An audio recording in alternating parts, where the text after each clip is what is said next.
Welcome, everybody, to the Max Resistance Roundtable. I am sorry for the delay. We were waiting for some people to get in, and that stuff just happens. I am Brian, not 49. 49 is out in the woods with her girls right now teaching a survival course for the ladies. Yes, that's how cool she is. She teaches girls how to survive. That's awesome. And, of course, she can't be here this week, so I'm going to be your host. We are streaming live on Google Hangouts on air and simulcasting on FPRN radio, or you can listen on your phone by calling 712-432-4365, powered by Audio Now. The call line is also open if you'd like to call into the show and interact with us. That call-in number is 567-314-9296, or if you'd like to use Skype to contact us, open up your pretty little Skype app and do a search for the Skype ID FPRN Radio Live, and you can contact us that way. Also, if you are watching us now via the Max Resistance YouTube channel, please click on the link in the description for the chat page, or you can join the Max Resistance chat room by visiting maxresistance.com/chat, and the moderators in the chat will post questions to me from the live chat. This week's guest we had was signed.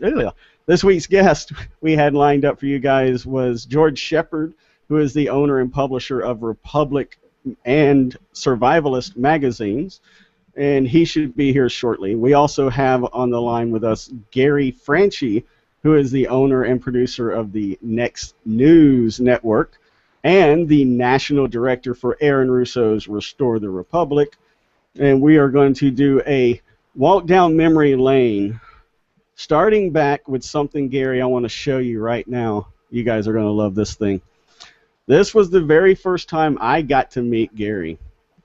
And it was at a thing called Aaron Russo's Restore the Republic, Hope for America Conference, and Ron Paul Rally. Do you remember this thing, Gary? Absolutely. Yeah, I totally remember that. This thing was awesome. It was put on by a gentleman by the name of Sam Matero. We had great guests there. We had Bill Steele, the author and maker of, what was the name of his movie, Gary? Money Masters, was it? Yeah, Money Masters, yeah. Yes. We had Catherine Albright talking about RFID chips. We had Aaron Corwin, the author of Pen and the Sword. We had Ernest Hancock. Love Ernest. Listen to him every morning still on LRN.FM. Joe Bannister, former IRS agent. You know, he likes to call himself a CPA with a gun. I think that's funny. And then, of course, our good buddy George Shepard was there. Piedmont Montehede, and good attorney Tommy Cryer, God rest his soul, who has now passed away. This was a great event, and we had a lot of fun at this event. Would you not agree, Gary? Yeah, I'm looking at the flyer now. I'm going, wait, oh, I was there too. But yes, you were there, but I don't know why you weren't. You know what? That's right, dude. You weren't. You were. Yes, and you weren't. Why weren't you on the flyer? I didn't know you weren't on the flyer. Oh wow. Oops. I could probably come up with a couple reasons why, but you know. Yeah, we'll just let that slide, I guess, for now. But you know, we also met Joby Weeks there. Was That's Joby the first there? place we met him. Yes, you guys didn't know who he was, and I kept trying to tell you, Joby Weeks. He started We Are Change Colorado. He's like a 21-year-old millionaire. Made a whole bunch of money off of I forgot what it was. I think it was some type of MLM or something to that effect, and he used a whole lot of that money to start, of course, his own We Are Change chapter. Which then slowly turned over into Mountain Hours. I know you remember those as well. Yeah, Mountain Hours, man. I went out to Colorado. I got to use Mountain Hours at the market. Bought some hot dogs and some clothes for my kid. Yeah, it was awesome, Colorado, Breckenridge. And then, of course, all of that all of that came from the creation of what was known as Republic Magazine, which, of course, George started, and I was hoping he'd be here by now to talk about it so we could lead up to our trip to Jekyll Island, but I guess we could go ahead and just talk about that instead. I'm going to throw up some more, I'm going to share some more images here with you guys. Have any of you guys ever been to Jekyll Island, or do any of you guys know what Jekyll Island is? Members of the round table? I haven't been there, but I know what it is. I know what it is. Yeah, Go ahead, Aaron. All the elites, the bankers, and the Morgans and all those guys, they came from someplace near New York, a train station, and it was all hush-hush, and the press people were talking under their breath, and they took this train secretly straight to Jekyll Island, which is near Virginia, right? Or it is Virginia, right? No, it's Georgia. Actually, it's Georgia. Yeah, actually, it's off the coast of Georgia. Okay. I'm going to show you some stuff, Aaron, that you're going to love, okay? This is, we actually... I was watching the intro there. It seemed really interesting. Yeah, you just wait. I'm going to show you some cool stuff here. We actually... There. That photograph you keep showing, that's the entrance to the actual island. Because it's an island, and it's closed. It's a private island. Yeah, right. That was donated to the public or the state and turned into a resort. Something bad. That's global, not actually global. Really, at that time, it was the elite, the banking elite, the aristocrats of the day, all had some on the island. Hey, dude, you're breaking up. I think I can't even hear you. Yeah, I think it's because you're mute your microphone, Aaron, and then it should fix him. My speaker's down. Hold on. Maybe you can repeat what you said, because I didn't hear a damn thing. Yeah, we didn't hear any of that. Just mute your microphone for a minute, Aaron. Okay. Does this sound better? Because I turned off the speakers. Oh, just mute your microphone. Okay. There you go. Go ahead, Gary. Now it should be fine. Yeah, so that picture you're looking at right there, that's the entrance to the island. And at one point, the island was privately owned, and it's where all of the... It's not working at all. I don't hear him at all.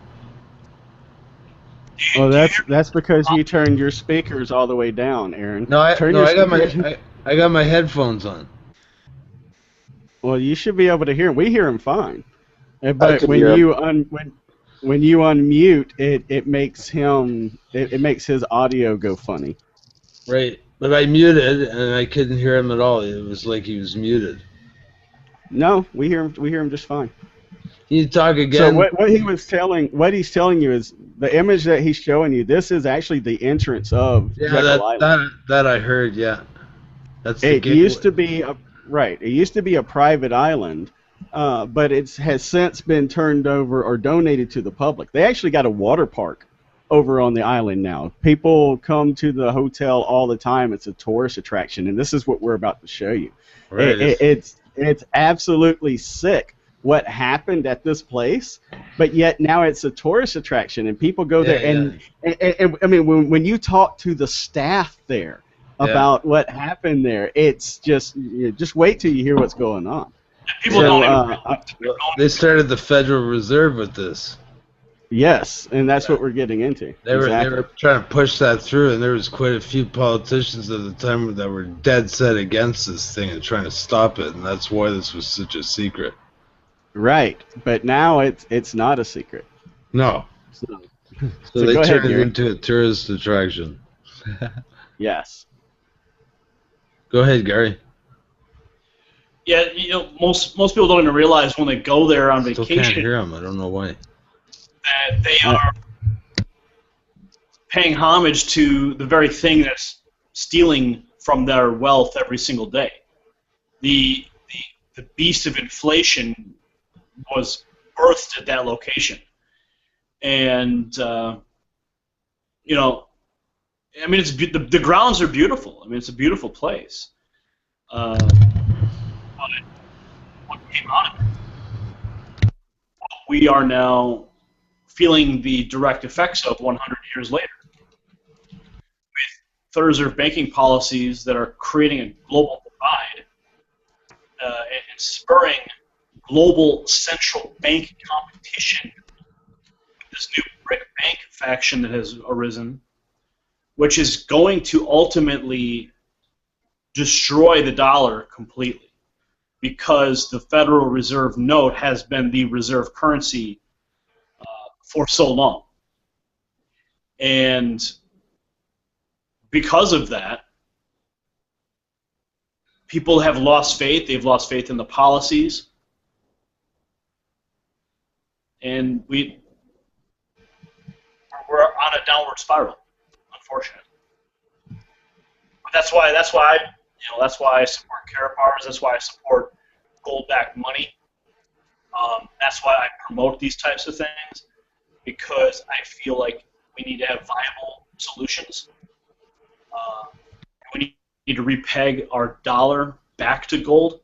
When Nixon took us off the gold standard in '71, that was the final nail in the coffin for the U.S. dollar, and there was nothing left to chain the dollar to gold.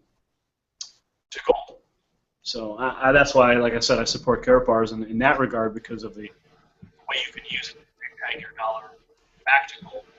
But nonetheless, that's a picture right there. You're looking at me and Ed Griffin, Bob Schultz, and Michael Badnarik right outside the main entranceway to the Jekyll Island Resort, to the Jekyll Island island itself. George has entered the room with us. Good evening, George. Glad you could join us. George, can you hear us? Yep, he must not have his microphone on. This is... Well, we'll just wait for him to go ahead, and we'll wait for him just to talk in. Go ahead, Gary. Continue. Oh, there's George. Yeah, I'm here. Sorry, guys. I'm a little bit late. I got tied up on a phone call there. So we were just my gosh, reminiscing. Yes, we were just reminiscing the trip to Jekyll Island. I wanted to go into Republic Magazine first, before we even got to Jekyll Island, because Republic Magazine was really the glue that ties us all together. It's the one thing that we were able to take and push out there so hard that the likes of Alex Jones would take it and mimic it.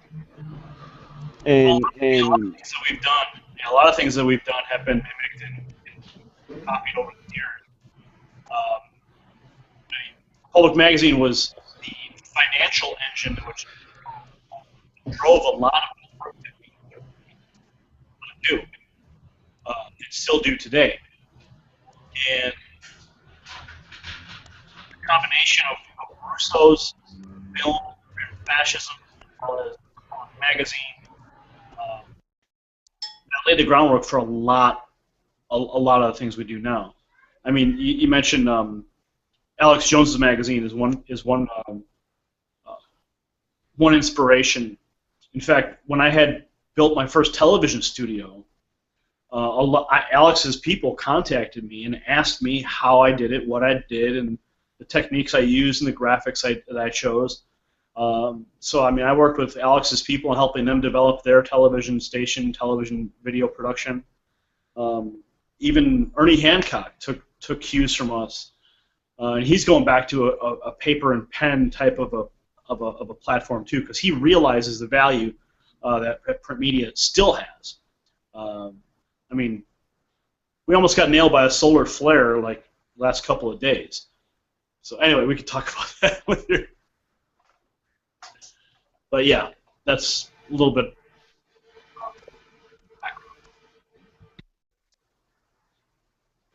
George, anything you want to add about the, well, actually, why don't you give my panel a little information about yourself, how you got started in this, what we call freedom movement, and what inspired you to start Republic Magazine?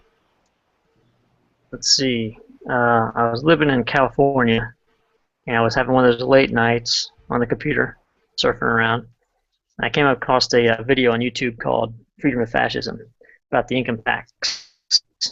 Okay, cool. For 2 hours, and completely changed my life. It was very inspiring to me, and I wanted to reach out and said, "Hey, man, you tell me what you need me to do. I'm down." And then he referred me over to Gary, which is at the time he was running the Restore the Republic organization, and I became a California coordinator for the organization, just trying to get people together, get them on the ground, get them moving, talking about the stuff. And the idea came because you add like a commercial face, something that people can kind of connect with and not think a bunch of hoo-ha conspiracy theory garbage. It was all script. The stuff that was out there at the time was pretty newsprinty, didn't look very, very good. More commercial feel to this, so people would take it seriously, take this concept and the material seriously. And Aaron said, "I think it's a great idea. Go ahead and do it." And in reality, I was looking for someone to fund it. So when I said that to Aaron, I thought that he was going to say, "Cool, I'll give you whatever, $10,000. Let's get going." And when he said, "Okay, go ahead and do this," then I had to go, "All right, well, I'm on my own, figuring this thing out." And then we assembled the team, which was Gary, myself, and Sam. And we put our heads together and said, "Okay, how are we going to put this thing together and put it out?" And I said, "Okay, we got, I think, what was it, Gary, like 30 days, 60 days?"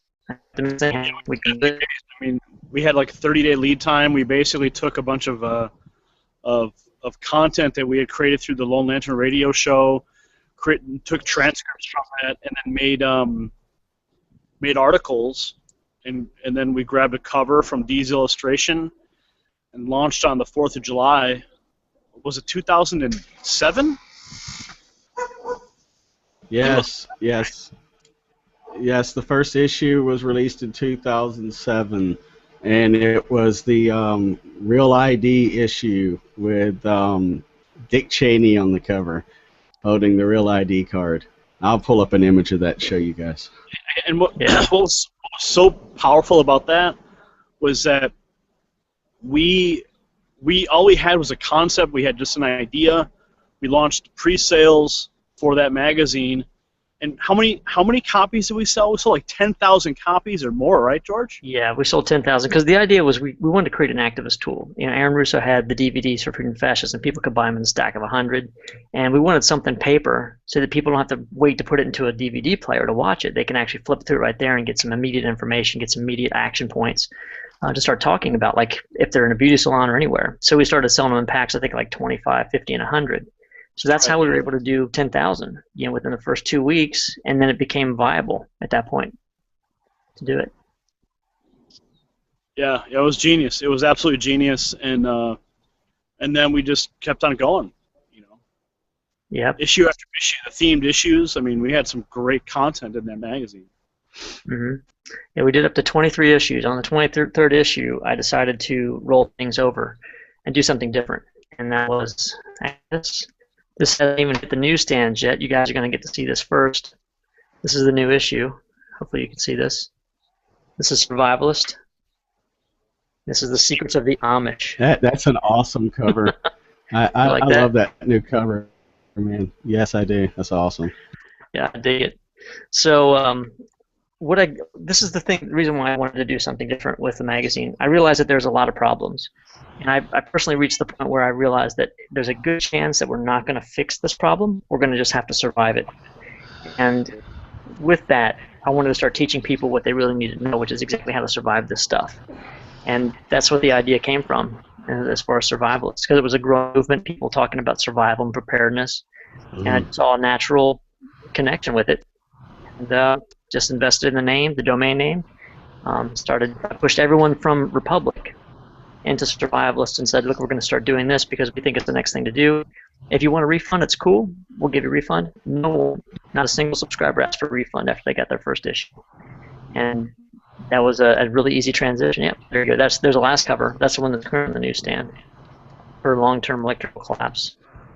And it's made a lot of sense, ever since. And it's been growing since then.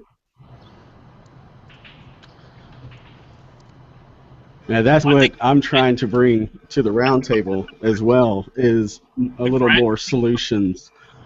Go ahead, Gary. I think that the transition from Republic to Survivalist is almost, it kind of parallels people in their own walk when they're learning about things, because we always have to take a step back and analyze where we are in life and analyze the information that we have.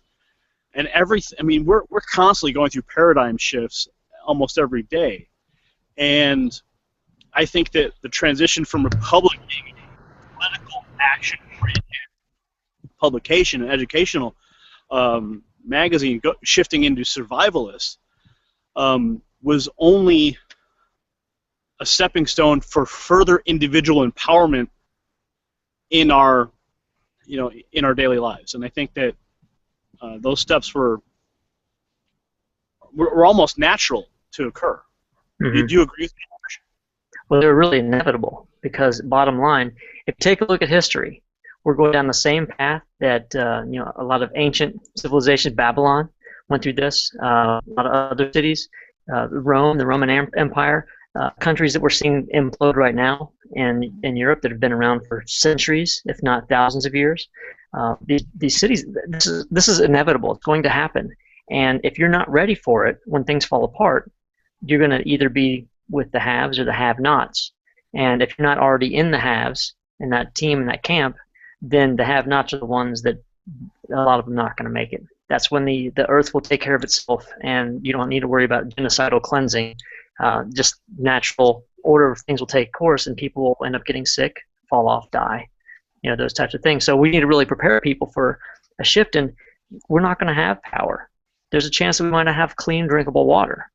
There's not a chance we might run out of food because everyone's so reliant on grocery stores and everything else. What happens when the dollar collapses and everything falls apart? What happens when we have like you were saying, Gary, a magnetic storm or a solar flare, and we have a EMP that wipes out our power grid? And most people don't realize this. They think, oh, well, the power will be back up.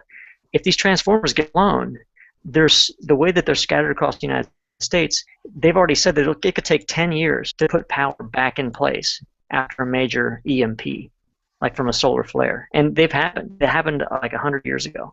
It's going to happen again. It's inevitable. 100 years ago, we didn't have power. So we couldn't have experienced what we're going to experience now. Well, they had telegraphs at the time, and they all blew up. Yeah, there you go. But think about how dependent we've become on this electrical grid, and the telephone systems, everything else is going to be completely wiped out. No communication. So we're teaching people how to really come back to community. I don't know about most people are probably listening to this right now realize the internet is its own little community, but we're almost being led down a path of ratting out your neighbor if you see something. And it's all so much individuality, not so much individuals inside of a community. And what we're trying to do is rebuild that. And that's a good thing about this new issue. We talk about how the Amish have been able to sustain their communities by having very strict codes and some of the things we might need to put back in place, taking a cue from some of the things that they've done to really keep their community together. Yeah. I'm going to show you something. I don't know if you can see this or not. Can you see that? Oh, nice. What a thief. He stole my power strip. That's it, man. It's over with. That was what? Where did that come from? Continental Congress? I don't know. I'm not sure where I found that. Speaking of Continental Congress, let me show you guys this real quick. You'll like this. I'm glad you mentioned that. How many of you guys on the round table have heard about the Continental Congress 2009? Anybody? I don't think I have. No, Aaron? I haven't. Okay. No. Okay. After our little trip to Jekyll Island, the trip to Jekyll Island was basically to set up what was going to be called the Continental Congress. And the Continental Congress was set up by Bob Schultz and We the People Foundation. And he was actually, if I'm correct, he was actually able to get 50 or one person from all 50 states to meet in Chicago, or just outside of Chicago in Illinois, at a hotel and put together a real Congress. Gary was there to do video production, and we streamed the whole thing live. Contacted basically every major news outlet you could think of at the time to let them know this was going on, and they were just like, whatever, it's no big deal. Yeah. Well, it would be good to have something rudimentary in place for when the grid does come down, like that way you can get right to business, forming your new government or whatever, if that's possible. Well, it's going to be local. There's always going to be. It's real important to keep a small group in your community. Yeah, I know. Local. Local The community is going to be the key, right? Yeah. And then it's going to spring up from there and go to county and then go state. The New World Order strategy is centralization. Yeah. So we have to go against that. Here's our video setup.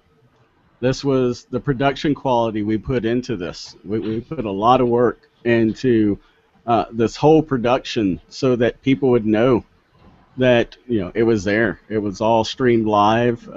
Even had I believe a live audio stream via Shoutcast, right? For those people who wanted to listen via audio.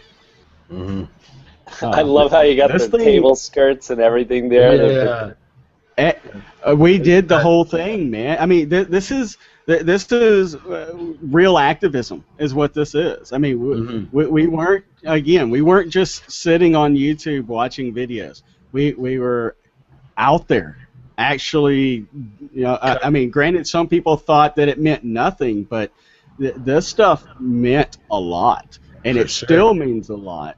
And the more people who knew that this happened and took place, we had some decent cameras. We had a whole interview room set up and everything. This was a TriCaster that was actually owned by Gary. It was great. Yeah, lots of cool equipment. Hey Gary, you remember what we watched late night after everything was over with? Yes, I remember what we watched, and Gary dropped. I hope his battery didn't die. I hope he comes back, because I do want to talk about the things that we watched. Because it was interesting at the time. Yeah. And here's the reenactors. These guys love to dress up like the founding fathers. It's interesting. Yeah. Gary. I think one of the keys to this whole discussion is to get off your duff and do something. There's so many people out there that they get like deer in the headlights. Oh, I don't know about doing this, or they get stuck in the perfection wheel. Shame. Where they try to perfect stuff and they never do anything with it because they're trying to release something that's perfect, and nothing is ever perfect. Looking back at the first issue of the magazine, looking back at the first video streams, or think about the first web you guys built. I think probably everyone on this has probably built at least one website. Think about that. Remember the first round table we did, Aaron? It's usually a train wreck, but you know what? That's the only way that you're going to learn. In order to swim, you have to get in the water. They can't teach you how to swim on land. You have to be in the water. You have to put your neck out and put your life at risk. You might drown even in 3 foot of water if you don't know how to swim. So look at that guy. Holy cow. I wish Gary was back. He's going to regret leaving the room. Now we can finally talk about him, right? Himself. Right, now we can talk about it. I give you all the dirt. Now you ready? This is what Gary's really like. No, just kidding. So yeah, I think that's really the key. Is just to do something. I think you're right on that, George. It's like there's a lot of people that are kind of. There's just so much information that's kind of left behind. Once we start looking into that stuff, it's very important to look into it. But there's also so much stuff that we need to uncover, rather than a lot of the things that it's already been reported on. It just seems like there seems to be so much slipping through the cracks because, you know, we're not being active about searching for what's really going on at this moment. I've noticed that a little bit, and like, you know, it's really important to get your background information and whatnot, but it's even more the courage, the audacity to challenge the status quo on the ground level. You know what I mean? To report on what's really going on, to get to your Congress or your whatever you want to call it. I'm in Canada, so we call it like a House of Parliament or something like that, right? And see what's really going on. Real quick. Let me interject real quick for you, Justin. Just so you know, George, Justin is the only person who has covered the TPP in Canada. While it was going on, nobody was reporting on it but him. And I mean nobody. InfoWars, Dan Dix, We Are Change, nobody picked up on it except for Justin. So, what did you say he picked up on? It's the Trans-Pacific TPP Partnership. Oh, okay, gotcha. Yeah, I didn't really catch the acronym there. No, it's all good. It's all good. Remember? It all fills right into the alphabet soup, you know what I mean? So that's it, right? Mm-hmm. But yeah, no, well, they were having a meeting. They switched it from Vancouver, that they were reporting it was going to happen there, for months. And then at the last week before that meeting, they said, okay, no, we're going to Ottawa.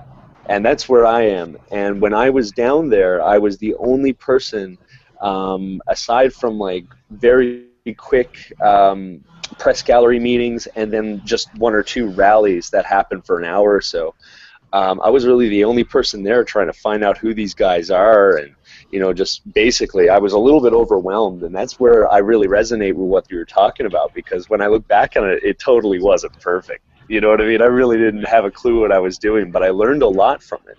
You know, and the next time something like that happens, I'm going to be a lot more prepared. I'm going to know what I need to bring with me. What, you know what I mean? And that doesn't come from looking at the YouTube videos. Like, and there's lots of benefits from looking up, you know, information online or whatnot. But what I learned from that, it's very, it's unequatable.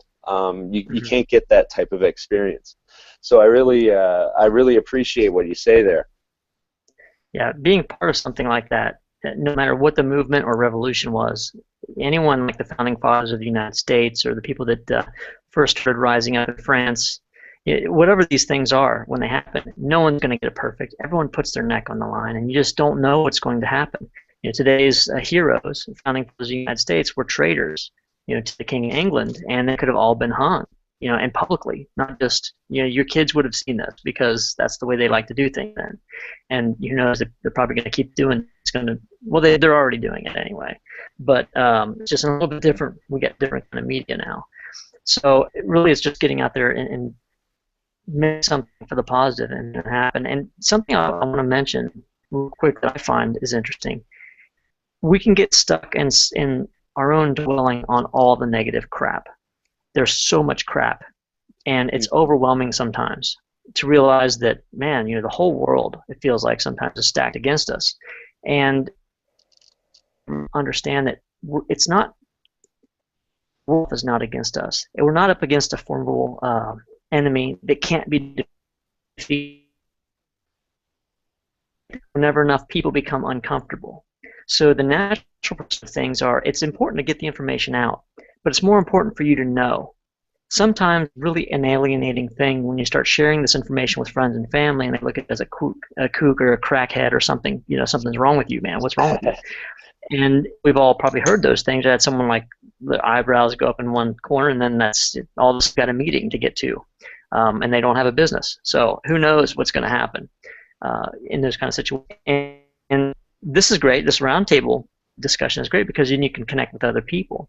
But it's almost even more important, in my opinion, to find something positive to do. Some positive spin for this. Yeah, they're trying to put the NWO on us. They're trying to take away our water rights. They're trying to do all kinds of different things, genocide, and eliminate and depopulate the world. There's a lot of stuff that they're doing. Spin that. Well, if you know that it's coming, you can be people that profit from it. That means you're going to be one of the people that's left. That's good, right? you know what the laws are. If you do the research, you understand the laws, you're going to be one step ahead of everybody else on your block when it comes down to it. If you know their tactics for the next state, you can prepare for that as well. It all kind of comes down to the preparedness angle, either if you're just or your survival or whatever the situation, because they're taking advantage of the situation that we're in right now. And most of these, it's like this. We're reading directly from a choose-your-own-adventure novel. They know what any of these three outcomes are going to be, and it's okay for them because your bandwidth keeps dropping out, George. Really we bad, just lost that whole explanation, man. You're connected to Wi-Fi, aren't you? I bet he's about to drop. Oh, he's giving such a great explanation, also. Yeah, I know. Yeah, It's and too I bad. think he knows where he's going. Oh, wait, here he comes. I think he's back. Am I back? Are you back? Hello? I'm going to go on mute just to Here make he sure comes. that it's clear. Okay. Hello. You guys Okay. have me? Yeah. Go ahead now, George. Yeah, so what I was saying, you're saying it's like a choose-your-own-adventure book. I love this analogy, man. Go ahead. it's like a choose your own. Before you open up the cover, if you know what the three possible outcomes are, when you get to the point where that fork in the road, you can make a decision that's going to be the best for you, your family, and your community. And you can choose which path to go down. But if you're reading the book blind, you don't know. I mean, you're going to be faced with a decision to make, and any one of those decisions can take you down a path that's someplace you don't want to go. So I'm saying the idea of sharing this information, understanding it, but it's better to know and to reserve that for the time when you need to actually put that into practice in some cases, so you don't feel that alienation. And then you can pull people together, because at some point in time they're going to come to you and say, hey, remember when you were talking about that thing?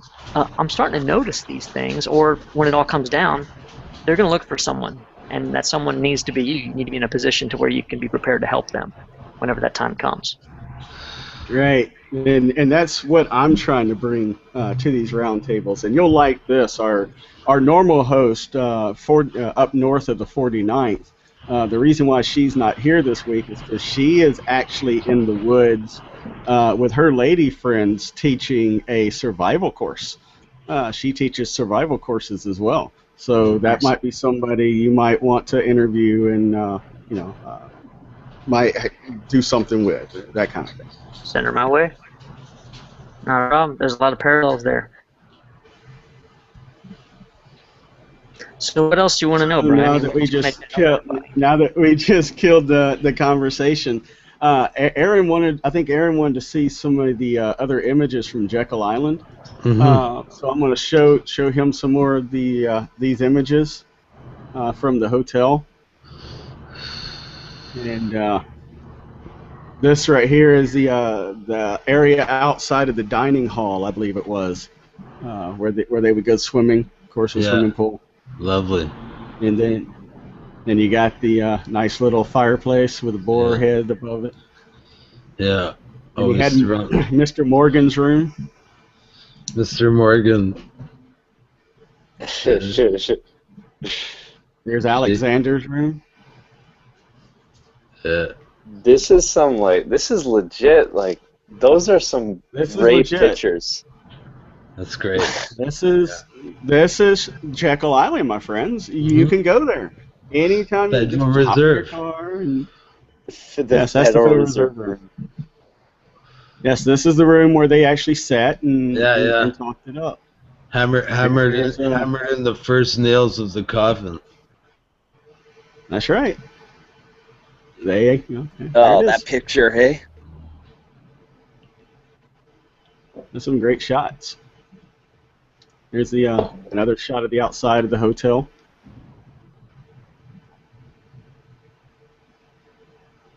Do you mind going back to that picture with the with everybody sitting around the table? Yeah, I wanted to see that too. There you go. I didn't get, of course, a clear enough picture because again, this was like 2007. So if you notice, the picture size is only 600 and 4 by 453 pixels. It's kind of small. For sure. Crappy digital camera, man. 2007. But these are the bankers who came down and met. This was a picture of all them having dinner during one of the nights of their, I think it was a whole week-long stay. Yeah, of their treason. And you can tell it looks like it was a posed picture, too, because all the 3 front seats are vacant, and then you see the 3 people in the back. So these guys are, they were proud of what they did, Yep. Very proud. Who's the president of the time? Right, yeah, if I was a banker, for sure. Was it Hoover? No. The president at the time? Yeah. I think it's Taft. George said it, but I didn't hear him. I'm trying to remember. No, I'm trying to remember the name. I'm sorry, I forget now, but I remember when he came back from that meeting, or was he at that meeting? Or no, Wasn't at the meeting. after he passed the law from the meetings, like from the outcome of the meeting. Sorry about that. He wasn't there, but once he had passed it and he looked back on it, he said it was one of the biggest mistakes he had ever made. That was something that I remember reading before. Dang it, who was that president? Roosevelt. No. No, Was it Roosevelt was Roosevelt? later. Before Teddy Roosevelt was before that. It was Taft, I think, or who succeeded Roosevelt? Hold on a minute. Somebody just Google it, and then we'll move forward. Yeah. Anyways, Woodrow Wilson. It's Woodrow Wilson. Woodrow Wilson, that's right. Woodrow Wilson. Okay, Yeah. I have ruined my country. You're close to Taft. Taft was just before Wilson. He ended in 1913. Yeah, that's right.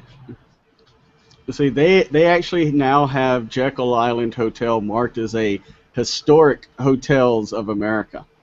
They take pride in what happened at this hotel. Yeah. You talk to the staff at the hotel, and they just tell you the whole story like it's no big deal. Yeah, they came down here and they met with the masterminds of the day, and it's normalizing the absurd. You remember? Come on, you got this? A debt of gratitude for all the fine things they instituted by meeting there. You remember this picture, George? That little laptop of Gary's? Yeah. This was Gary interviewing Catherine Albright at the Jekyll Island Hotel. Right. Which was cool. I'll just skip past those real quick. Is he going to post that interview? He already had. Oh, he that did? Was this was 2007, man. Oh, what? This was way back when. Oh. This wasn't recent. This was years ago. It's just coming to, we did everything we could to promote these actions that we did. And this is just another struggle that we went through with suppression via mainstream media and even other sources in what you call truth media, not wanting to always shake hands with everybody, especially if it was a common goal that would benefit everyone. Mm-hmm. But that's just, some of the things that happen. There's no hard feelings or anything. You can't force anybody to promote something they don't want to promote. Mm-hmm. You know what I mean? Yeah. Well, so who says? Go ahead, George. Who said you can't force anyone to promote what they don't want to promote? The powers that be have been doing it for a long time. Well, let's put it this way. With enough greasing, you can make anything slide into anywhere. But you just got to have the right grease. You just got to have the right grease to make it do what you want it to do, or else you're going to have a lot of force. This is an image, Aaron, that I thought you would find. Right. This is an image, Aaron, I thought you would thoroughly enjoy. This was actually a cafeteria there at the hotel. Salterra. You like that? Yeah. Sun Earth. And this is the what's called the First Name Club. This is actually hanging in the room where these guys met. Yeah. And again, they take pride in the story, Yeah, telling I know. you how Wonderful. all these men were told to, go and board this train car and leave their last names, only be addressed by first names. One even brought a rifle with him, so if he was asked where he was going, he could say he was going hunting. The whole nine. But how many Americans out there do you think know this is there, that this even exists? Yeah, yeah. And the ones that do think it's all fun and games. That's right. It's here you go. Here they are. Isn't it wonderful? Yeah, but this is also just great education to know that this place exists, and it's open to the public today. Take your family next month. Just take a trip, vacation to Jekyll Island, visit the water park while you're there. Make the Morgans some more money, I guess, if they Do you still think own it'd the be island possible to set up a business there, like a gift shop, like a truthy gift shop, with like Aaron Russo movies and that sort of thing? there. If you could rent the space. Go ahead, George. I was gonna say they got Ed Griffin's book in the case there. They're selling Creature from Jekyll Island, and he kind of showed up. When he was there. I thought that was kind of interesting. Did you actually catch Was that, he there, PK? Brian? He was dropping. George was dropping out a lot. Did you catch what he said? Yeah, I heard that. That's crazy. Go ahead, George. Just had the book in the gate because I remember going over there and seeing it, and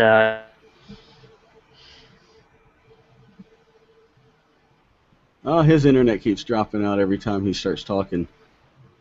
His bad Wi-Fi connection, I assume. Yeah, it's not working out for him. Is it? Yeah. how about now? It's better. Maybe. Well, I can hear you now. Maybe. Can you hear me? Yeah, we hear you, but you So just keep much. dropping in and out. Yeah. It's just technical issue after technical issue, But of course, I know he's probably in a place with not such good Wi-Fi right now, but that's okay. It's understandable. I'm in the secret headquarters. That's right. The dark room. That's right. Can't see back behind me, but there's dead Democrats behind me. They're all Yeah. hanging. I'm in a meat locker. No Republicans? Come on, Republicans are just as bad, aren't they? Yeah, technically, yeah. But now I'd rather just get the Democrats out. Yeah. Like, I could fix the Republicans. Maybe not. I don't know, man. I don't think so. And I'll just get rid of them all. That's my what, yeah. opinion. Do a hard Still got reset. to deal with. All right. So what's I want next? We did. Gary's- But Go ahead, ask you QK. guys- Sorry.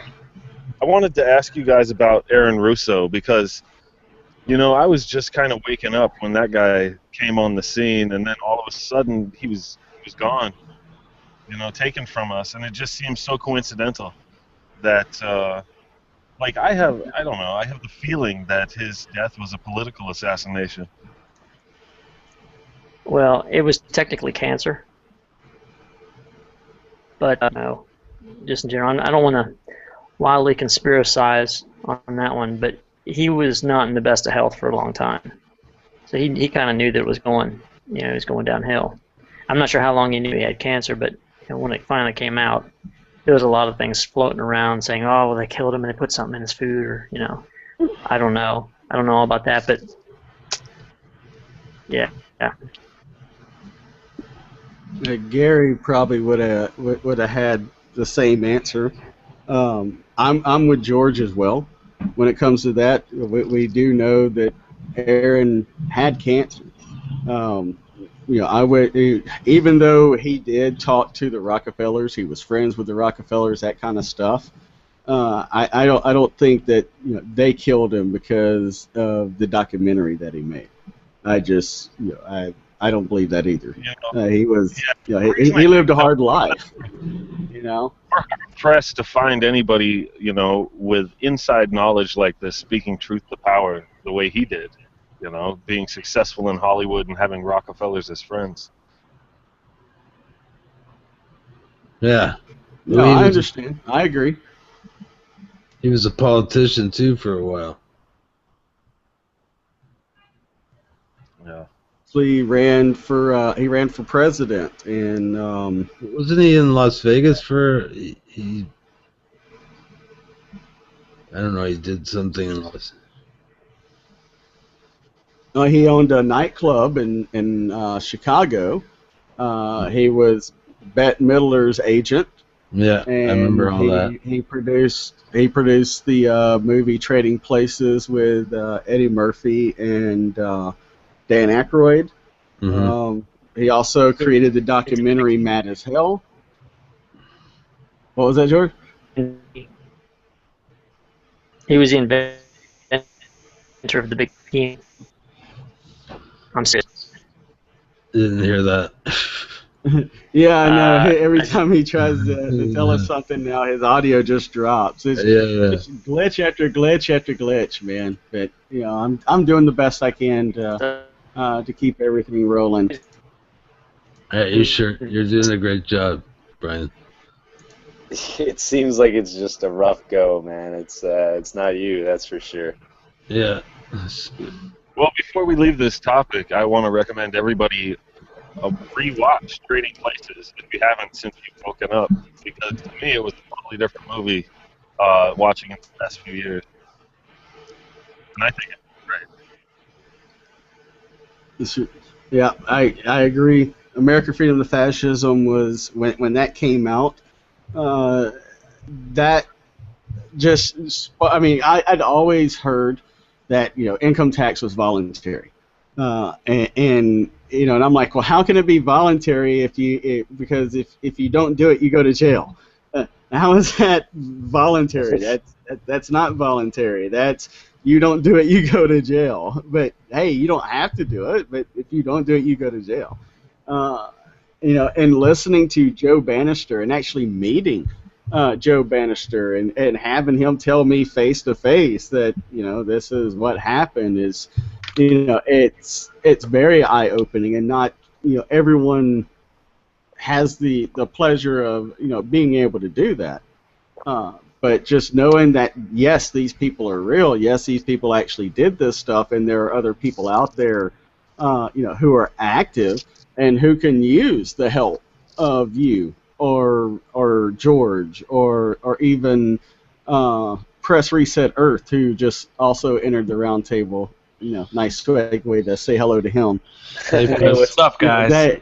Hey, dude, how's it going? That can just, that can just help. Again, we all know the point of the round table is to bring a collective of people together to help one another.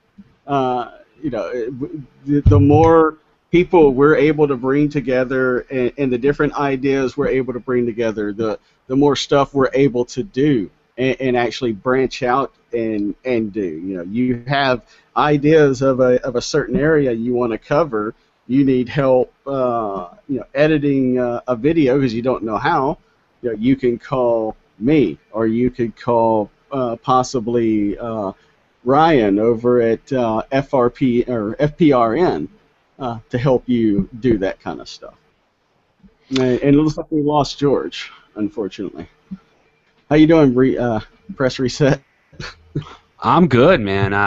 Trying to stay up here past my bedtime, my usual bedtime. But yeah, I actually just released a video yesterday and trying to actually move on from this MH17 thing, because I feel it's pretty much been exposed fully, and there's still some questions as to what happened to the passengers, because there's a lot of evidence that would suggest, their bodies were already decomposing and stuff.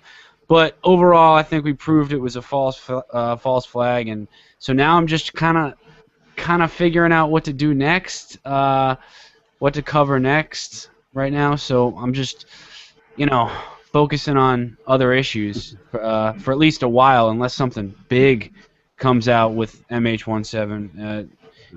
We'll see. Did you catch any of what we've been talking about earlier? What's going on? No. No? No. George has dropped off now. We also lost Gary, and he hasn't come back. I'm not sure if he's going to. I hope he does. We've been reminiscing about the creation of what was known as Republic Magazine and how it led to our trip to Jekyll Island. Are you aware of Jekyll Island? You know what that is? Yes, Or where that I is? am. That was the island that the Federal Reserve, I believe, was concocted. The First Name Club and all that. That's absolutely right. Yes, I'm very well aware of that. And I remember you said actually before in a previous Google chat that you actually have been there. Now I think that's awesome. I would love to go there myself. Are these photos right here from Jekyll Island? That's correct. This is actually the outside from, I think, near the pool, looking back toward the hotel. We stayed here for, I think it was, 4 days? Something like George? that. Yeah. Yeah. And we did high video, high resolution video recording of pretty much all the things that were going on. Gary was also in the process at that time of recording segments for Camp FEMA. I don't know if you remember that documentary or not. That came out a few years ago. I didn't see it, no. But I'm well aware of the FEMA camps, that's for sure. Was it? No, it wasn't Camp FEMA. It was Rise of the Republic. Oh. That's what it was. That's what it was. He was recording segments for, because even Gary thought it was Camp FEMA, but it was Rise of the Republic. That sounds very familiar. I'm not sure if I've seen it though. Yeah, but I tell you, Jekyll Island, it's a very interesting place, and it's very interesting that these bankers they actually thought they could get away with this, and they were right. It's unbelievable. It's the biggest scam in human history. The Federal Reserve, as many of us know. They're still getting away with it today. Yeah, they're world-class parasites, I would call them, And Go ahead. just that, they have this, shrine, pretty much, too, that's still there. You can go and do the tours on. Yeah. I mean, it looked like everything was, overly white. It looked like it was made to look out like a cult shrine. You know what I mean? I would see that same thing in religion. I hate to tell you this, but man, that's the soul of Saturn. Oh. Hey man, I knew you would like this, Aaron. I knew Aaron would get a kick out of this image. And even when I saw it, I just knew that I had to take a picture of it because it's geometric shapes. You got to take pictures of it. Yeah, that has multiple symbolism within it. Yeah. A lot of different things. You see the fish as well. Yes, the fish. The Masonic diamond as well. And you gotta, it's important to understand, of course, that these they like to use these symbols. It's sort of like back in the 70s and 80s, the whole hip-hop movement would have graffiti. People would tag their name as sort of a sign of I was here, respect, pride, this, that, and the other, and they do the same thing with symbols. Exactly. So, you know, this is well known, and you know, it's something that needs to be talked about for sure. Yeah, so this is their gateway. Yeah, and they love it. They love to throw it in your face. Yeah, with the arch and everything, and yeah. I think that was a good comparison to the to tagging with graffiti. I mean, it really is. Yeah. You know, except they could do it on instead of just their own neighborhood streets or just down the city or whatnot. Like they can do this all around the globe. You know, it's I guess it would be pretty fun on that respect. Right. I mean, if you got all the money in the world, and you know these symbols mean a lot to you. Of course, they have deep occult meanings going back to the ancient world. That of which they are, that of which the knowledge is exclusive to them, and so they go around tagging the world with their graffiti. And that's great, isn't it? George has informed me that he's got to drop out now. George, I really appreciate you coming on and reminiscing with me. You know, it was a trip what we were able to do, and it was a pleasure to have been able to do it with both you and Gary. I wish Gary was here so I could say the same thing to him, but he's not. Maybe he'll listen to the roundtable later. If you guys want to learn more about George, or you want to learn how to survive all this stuff we're talking about, definitely go check out his website, survivalist.com. Read some of the articles in the blog. Subscribe to the magazine if you want to. I appreciate it. Anything you would like to add, George? That's pretty much it. Just keep doing what you guys are doing and inspire others to do something, anything. It's better than nothing. So for sure. Thanks for bringing me on, Brian, and it's good meeting you guys. Hopefully we'll connect up again. Thanks so much, George. Yeah, man, it was nice to meet you, dude. Well, now that you've been here, you're always welcome back. You'll be added to the list. So each time we do another roundtable, you'll get the invite. If you come, you come. If you don't, you don't. We, be more than happy to have you back, of course. Okay, good Thanks deal. for joining us. All right, guys, take it easy. Take care. Have a good night. Crickets, crickets, crickets. I actually hear crickets. Who's outside? Hey, sorry. I am actually outside. That's freaking hilarious, man. He drops and you just hear cricket, cricket, cricket. But yeah, I'm looking forward to. I couldn't get too far into much of his blog. It's been a pretty busy week, but I got pretty interesting stuff that's on his website.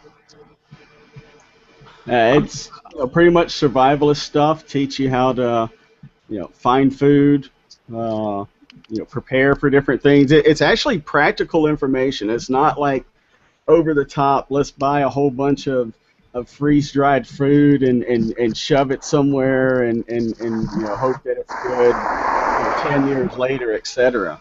It's a lot of things that I talk about and that even 49 has talked about. Simple things like building a small aquaponics system, for example. You could get what's called an IBC tote, for example. This is what's known as an international bulk carrier. It's a giant plastic jug in a metal cage. And you can cut the thing in half, basically make the top a grow bed and the bottom a fish tank. Buy a pump to circulate the water, and then you could grow food in your home as long as you got sunlight shining in on the kind of thing. These are just practical solutions. You don't have to build giant things, but any kind of small things you can do to start preparing are awesome. And we just lost press reset. Go ahead, QK. Oh, those closed systems are awesome that involve fish and hydroponic growing. I've seen a few of them. Yeah. They're self-contained. Yeah, I've got an IBC tote in my backyard now, waiting to be cut in half. But I can't. I'm not going to do that until I finish my greenhouse. I'm still working on it. I'm hoping to have it done in the next week. It's a dome. I got all the photos online.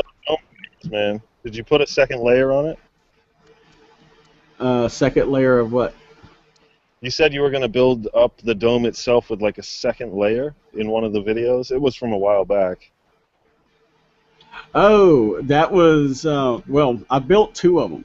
The first one that I built was made out of plastic, PVC pipes. I found these hubs from a company called Sonostar out of California. He makes these plastic stars that are half-inch, so you could take PVC pipe and shove them into these hubs, glue it in, and you could build a dome out of them. It's three different shapes: a 4-way, a 5-way, and a 6-way.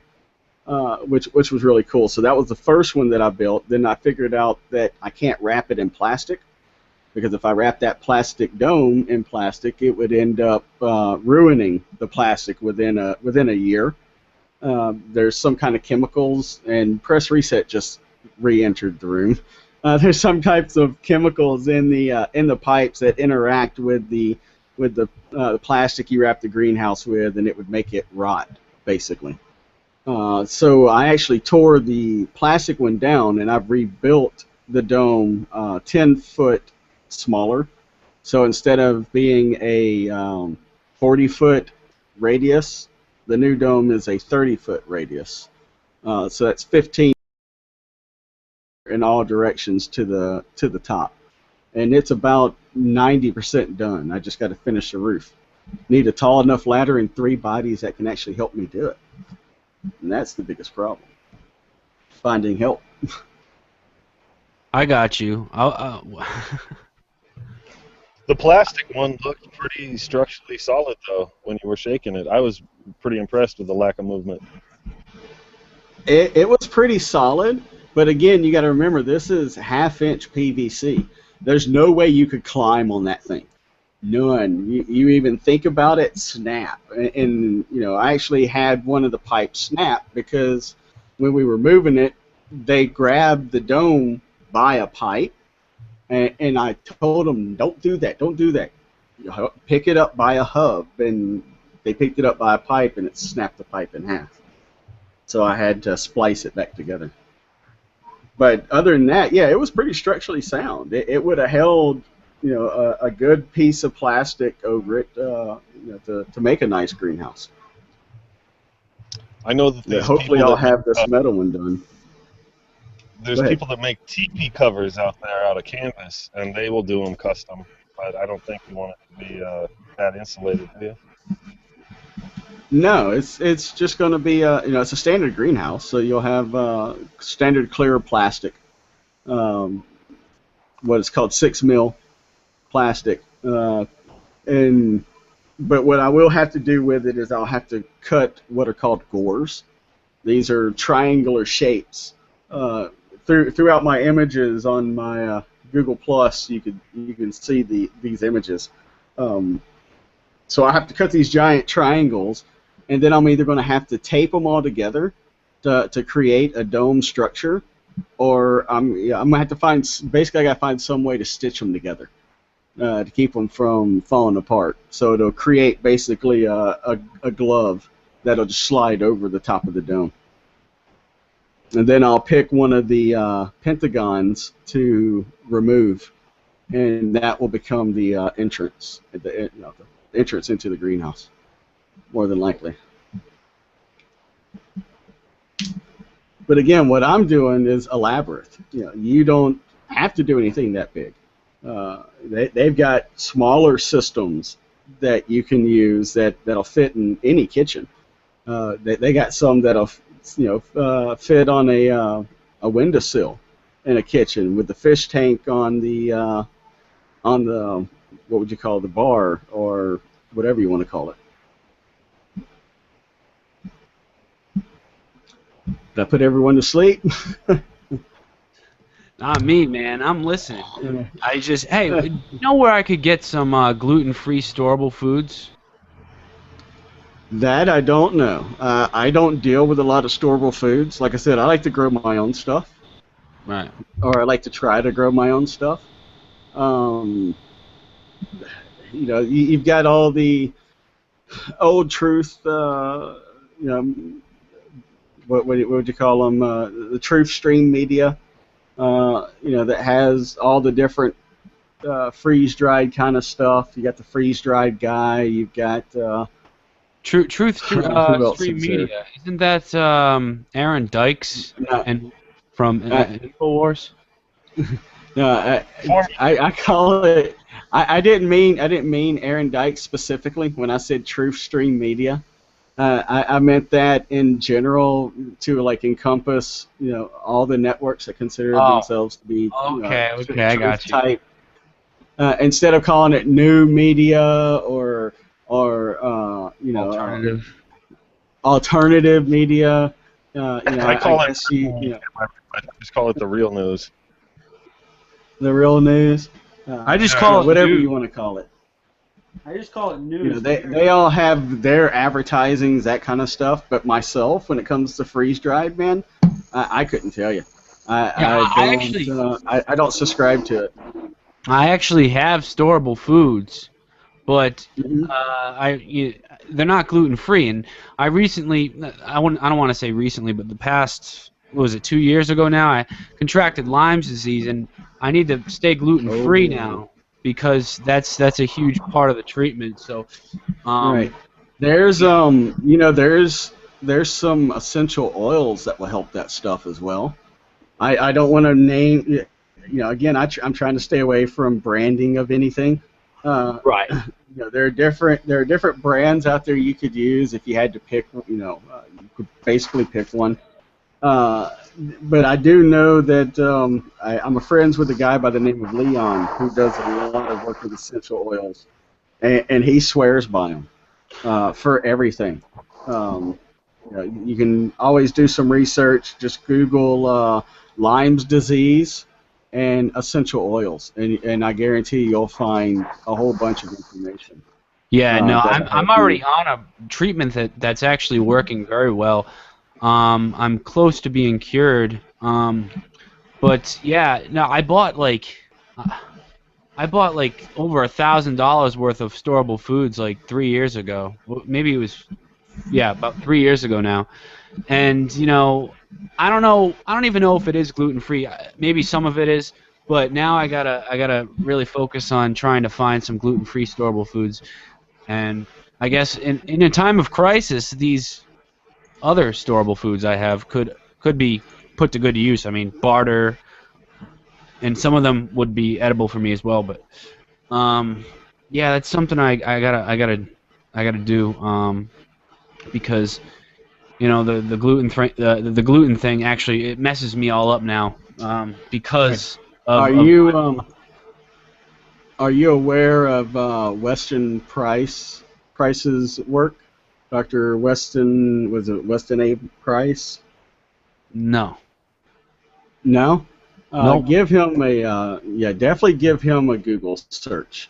Look at the research he did with indigenous people and their nutrition.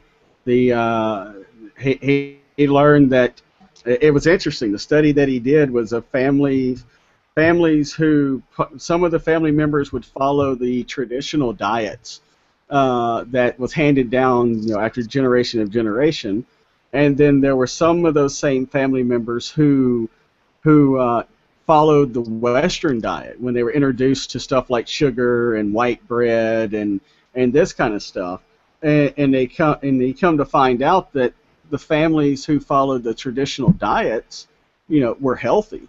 They had good-looking teeth, and they were straight, and they didn't have cavities, et cetera, and the people who went with the the Western diet, were unhealthy. Right. And what he came to, or his conclusion was that people were basically rotting from the inside out. Because their body was eating up all the nutrients that or taking the nutrients it needed from different parts of your body, which is what would make their teeth decay, their bones become brittle, etc., etc. Yeah, And no, really interesting stuff. I actually have I did some research into that like 3 years back, I believe, because it sounds extremely familiar. And yes, that's exactly what I have read about. And I didn't remember his name, but what was it? Price, you said? Wayne Price, was it? Yes, Weston. Weston Yeah, Price. Yeah. just- No, it sounds familiar now that I. Yeah, give me 2 minutes. Talk. Fill this dead air for me, and I'll get all the information for you. All right. Yeah, that sounds good. And yeah, have you ever heard of Dr. Sebi? Has anybody heard of Dr. Sebi? I haven't. No. Yeah. Well, he does some pretty good stuff as well, and he's more of like he's like an indigenous guy. He's very unwesternized, so to speak, and he uses this technique he calls electric foods, and it's basically based on the presumption that if everything you eat is alive and fresh, you will get sort of more of a nutritional value from it, especially in terms of vitality. Yes. Because it's like electric foods. fresh. Yeah, exactly. Well, it's not even that it's just electric foods. When we cook foods, we actually end up cooking out the nutrients. And this was something else that and his name is Weston A. Price, or the Weston A. Price Foundation. That this is a good place to go to learn a lot of this information. And Ryan has let me know that we actually have a caller on Skype. His name is Corey. Corey, are you there? Hello, Corey. Corey going once. Corey going twice. Corey going twice. And I guess he's not going to talk to us. So. Hello. So we'll just move on. Yep. Is that you, Corey? Who is that? Yeah, I'm here, right here. There he goes. You got a question for the panel? Yeah, I was just wondering, like, what do y'all think of? I've heard some crazy conspiracy theories. I feel like about 2 questions, or one statement and like 2 questions. About what I've heard some crazy conspiracy theories about, like everything in the news is fake. Like I think a guy named like Max on YouTube, he's like everything on the news is fake and none of the stories are real. Yes, Corey. Yes, Corey. We're well aware of Max Malone. Right. Oh, so yeah. your question is everything fake?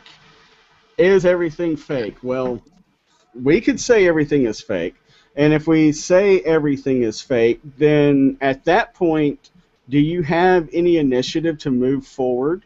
And if you're going to move forward, what are you going to move forward to? Do you have any hope to move forward if everything is fake? That's the way I look at it. Does anybody else feel differently? Yeah, there's a lot of people online that various degrees of calling out the news as being fake, and I don't think there's a real, but to not take a look at things and just to call it out is irresponsible, I think. Yeah, I've done my bad, QK. You were kind of dropping out at the end. I don't know if you weren't able to finish, but whenever QK talks, because he's on a cell phone, if anybody else is unmuted, it really destroys him. This is what was happening with Gary earlier. Every time Aaron would unmute, because there was a little bit of background noise. Justin has background noise. We hear cars passing, so it interferes with somebody else who's on the phone. That's what's going on with that. Oh, okay. Well, my perspective on this whole fake news thing. I've come across these channels, Max Malone, another guy named Dave Johnson, and they, are under the presumption that everything is fake. Everything is fake, no matter what. If it's on CNN, it is 100% fake, and that's, there is good reason to believe that because of all these hoax shootings that go on, all these different hoaxes, mainly based in America, mainly domestic, Canada and the U.S., and it wouldn't be much of a, it's understandable to automatically assume everything must be fake, but, you got things like what's happening in Gaza with Israel and Palestine, and, these guys will come out and say that that's all fake. Now, I think that's pushing it not only a little too far, but way too far. I think it's like, sorry? Go ahead. I think Go it's ahead, like, Jeff. it's not so much that everything on the news is fake, but maybe more so that there's a reason why everything is on the news. You know what I mean? There's always a reason for that to stay on the news for that third or fourth day, or to not put something on. You know what I mean? Like I think it's not so much that everything is fake, which there could be a lot of hoaxery, and I think there's more than enough evidence to show that. There's plenty of evidence to show that, and we know that it happens. We know there's fake news. It's Right. called propaganda, and the U.S. government has the legal right to do it. They passed the bill to give themselves a legal right. They said they were able to do it in Afghanistan, Iraq, and these other places. So if it's good enough there, it's good enough here. And they Right, do and I'm it. not- and I'm not you trying to see it downplay all that. the time. Yeah, and I'm not trying to But downplay it that either. doesn't right. That doesn't mean that everything is fake. Right, and for the stuff that isn't, it's like, and I would say that it's like how much of this is controlled rather than is everything fake, is nothing true, because... How about staged? Settle for Yes, that? staged, contrived, Yeah. orchestrated. Yes, you could use all those words. Is everything contrived and orchestrated? Well, everything starts with a plan. Whether that plan is orchestrated by one person or multiple people, for example. Whether that plan is kept secret or whether it is put out publicly. But everything should start with a plan. Any good action that you're going to do is going to start with a well-laid plan, because you don't want to build your house on sand. You build your house on sand, what's going to happen? Right. And I think it's important to note that a lot of these hoaxes, okay? Now, to say everything's a hoax, everything is a hoax is a logical fallacy. Just because a lot of different false flags turn out to be hoaxes doesn't mean everything you see on the news is completely fake. Like when they report on people dying and stuff like that, it could be fake, but in terms of, something that's going on internationally, geopolitically, like a war, a lot of times it's not going to be fake, okay? Stuff's really going on. And another thing that's important to understand is the reason why so many hoaxes are pulled off is simply because they have the legal right to do it. Under the National Defense Authorization Act, they are allowed to contrive these hoaxes and lie to you. And it's sort of like a covering their ass sort of thing. So, with a false flag, if the CIA were to have a mercenary guy go shoot up a school like Sandy Hook, and it actually came out somehow, it got blown open, and it got actually like really badly blown open, and there were persecutions against people who were responsible for it, then they could go to jail. Right. But now, in the case of a hoax, there's nobody got hurt. There's no damage. Yeah, there's no damage done. And yes, it's a lie. Yes, CNN and all those. But it's not against the law to lie. It's not against the law. And it's not against the law for the news agencies to knowingly lie to you because of the NDAA, 2011 NDAA. And I'm telling you, this is why that's why they switched to hoaxes after 2011. You notice before that you didn't really see any hoaxes, and then all it of a was sudden real. It was real, but it was still controlled and contrived in some way, shape, or form. Exactly. So does that answer your question, Corey? Does that help you out? Yeah, that helps because because I guess they've just increased maybe the level of them after they've given themselves a little permission. But I thought that also a guy named Lyndon Honor, I think y'all have heard of him, Lyndon Honor. He says that they use the whole thing of sorcery, where they use anonymous sources, and they even if they can just lie on something and just make up a source, and they have the legal right to do that as well, even without the NDA. Well, yeah. If they got the right to lie to you, man, they can do. They got the right to lie to you. They can do any stuff they want, basically. Just to step backwards a quick second, I forget who. I think it was Press Reset was talking about the hoaxes. Well, one of the things that this also helps with is like we don't have any 9/11 widows. People that are really going to press for truth because of lost loved ones. That's right. That's right. We don't have a father who lost a son and has gone as far as to help build an organization, with architects and engineers to help bring more truth about 9/11, etc. Right. Granted, whether you want to believe directional weapons or not, with 9/11, it's at the point now where you can say 9/11 was an inside job and not be looked at as a kook, because it's just that blatantly obvious now. You know what I mean? Right, right. Go ahead. And I think they learned from 9/11, and that's why they had this initiative to make it legal to lie and to contrive hoaxes, because 9/11, most of the push for truth, the main attention grabber was the fact that these families of the victims were pushing for it, and that raises many eyebrows in the public when you got because people actually have sympathy for the family members, and they see them up here pushing for 9/11 truth. Yeah.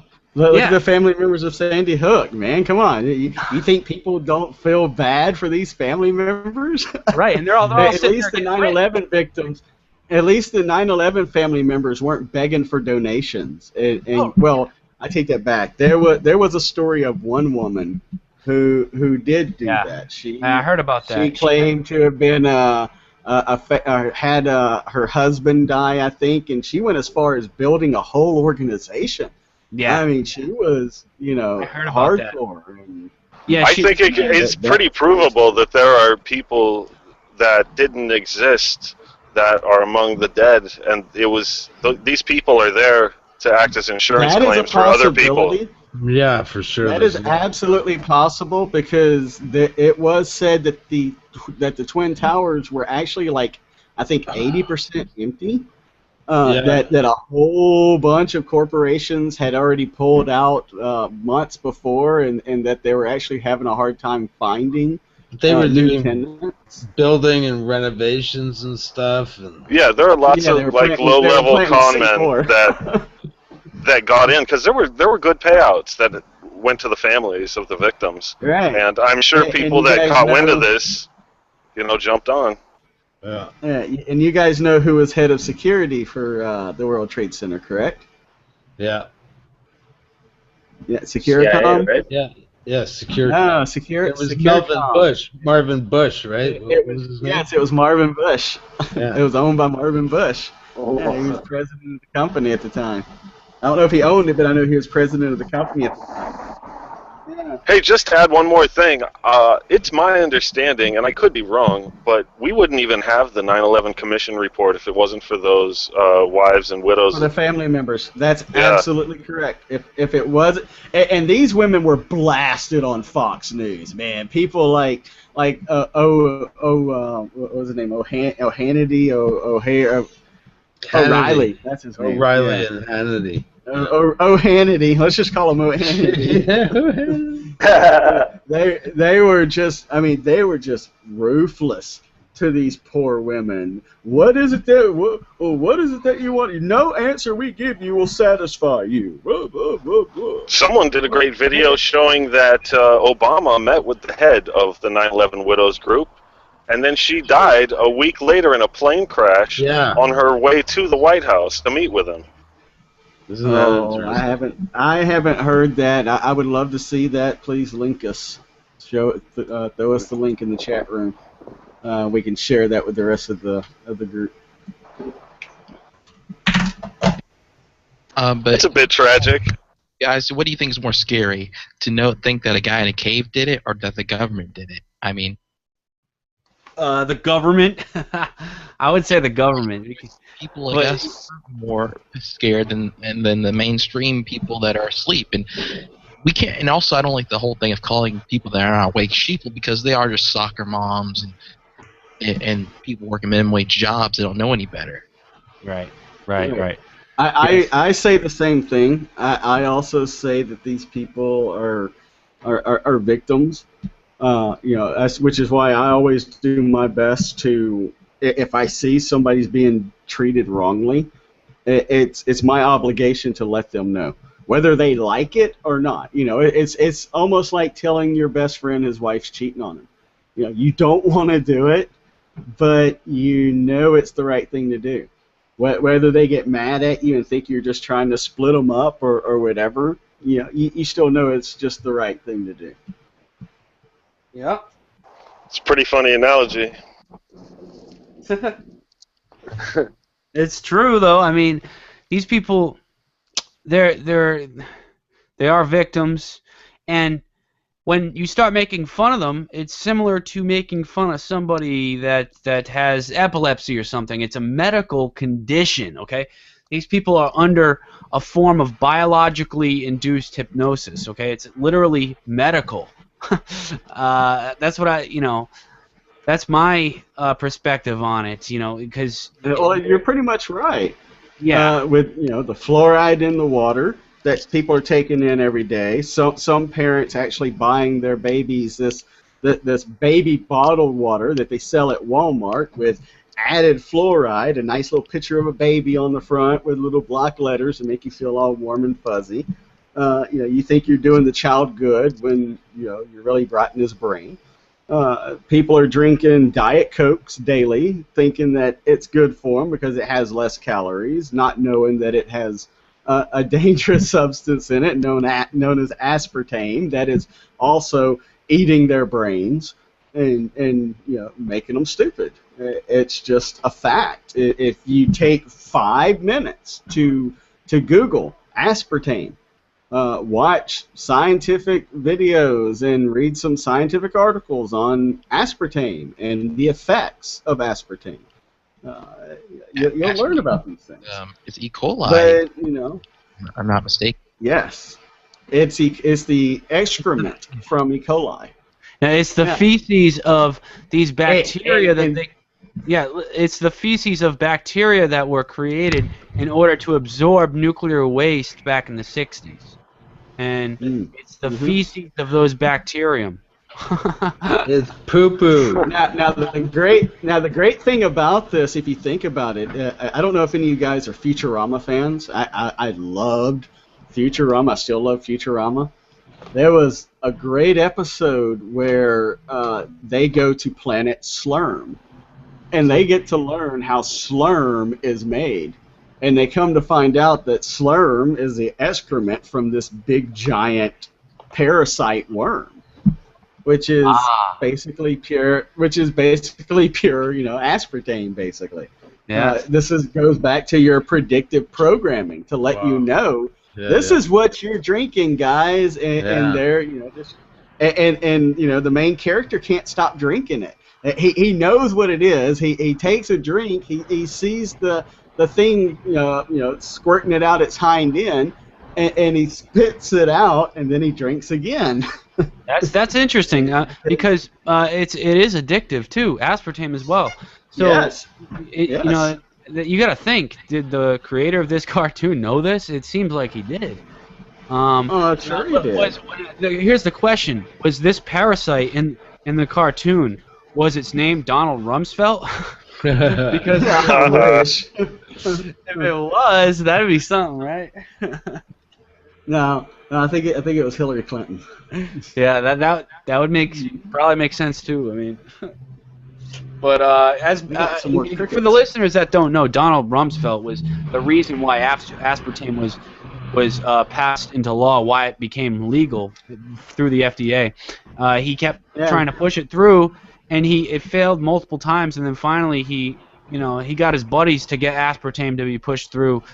So now we're all drinking it. It's illegal. You'll find it in your Diet Coke or Diet Pepsi, and you'll also find in your Diet Pepsi. You'll also find remnants of dead babies in Pepsi, and that sounds crazy when you just tell that to somebody, but it's true. The reason why is because people are thinking when they hear that, they're immediately thinking like scraps of body parts or something, which I'm sorry to sound real nasty and gross, but that's really what they're thinking. And what you need to understand is it's really not that. It's microparticles. They're taking from what I understand aborted fetuses, and they're growing different substances in these fetus matter, to culture different viruses, these kind of things that are then put into the soda for whatever Frankenstein reason. I don't freaking know. Yeah. Soda's supposed to be made of carbon, water, sugar, and syrup, and that's it. There shouldn't be anything else there. So your Diet Pepsi consists of feces from E. coli bacteria that was designed to eat up nuclear waste and dead babies. And now I know it's very graphic what I'm saying, and it's gallows humor when you chuckle at it, but at the same time, man, it has to be said that this stuff is going on, and people are still drinking the Diet Pepsi. I work with people that drink Diet Pepsi, and it's like, oh my, it just makes me want to vomit. Like, it's not even good. I mean, if you're gonna drink anything. And here's the worst part about it: when you try to inform them, hey, this is really bad for you, the reaction I normally get is an offensive reaction. It's normally like I'm attacking their mother or something. It's like the Pepsi's got them under a spell. Right. It's crazy. Or they'll think that all of a sudden you're like narcissistic and you think you know everything, and it's like, no, it has nothing to do with that. I'm just trying to inform you that what you're drinking care about is really bad. Yes, I really care about you, and I don't want any of your money. I just want you to live. That's all. I just want you to stop drinking dead babies and fecal matter from E. coli. But you can't say that to people, man. But just, how much more likely? The eyebrows go up, and how much more likely is it though for someone to share on their Facebook that there was a hair in their meal at this restaurant that served them badly? 100% more likely. Somebody will share that they had a hair in their meal. Yeah, it's when they can see it, they got something to blame, it's just they can't even really see what's happening to their bodies, you know what I mean? It's on such a different level, it's so subtle to them that they don't even understand what's really going on. It's crazy. It's really crazy how they can pull that off. Well, it's always been that way. It's always been subtle, and the main reason is because of the control of information. Information is always kept secret for 40 years. When JFK was shot, all of that information was considered top secret and locked away, classified. You couldn't see it, and it took well over 40 years for that stuff to finally be declassified. Imagine how it's going to take to really declassify the 9/11 documents, proving that there were drills going on that day, to keep the FAA from being able to spot which planes were real and which ones weren't, that kind of stuff. So because you got this control of that information, it creates a gap in the human psyche, or not psyche, but the human memory hole, basically.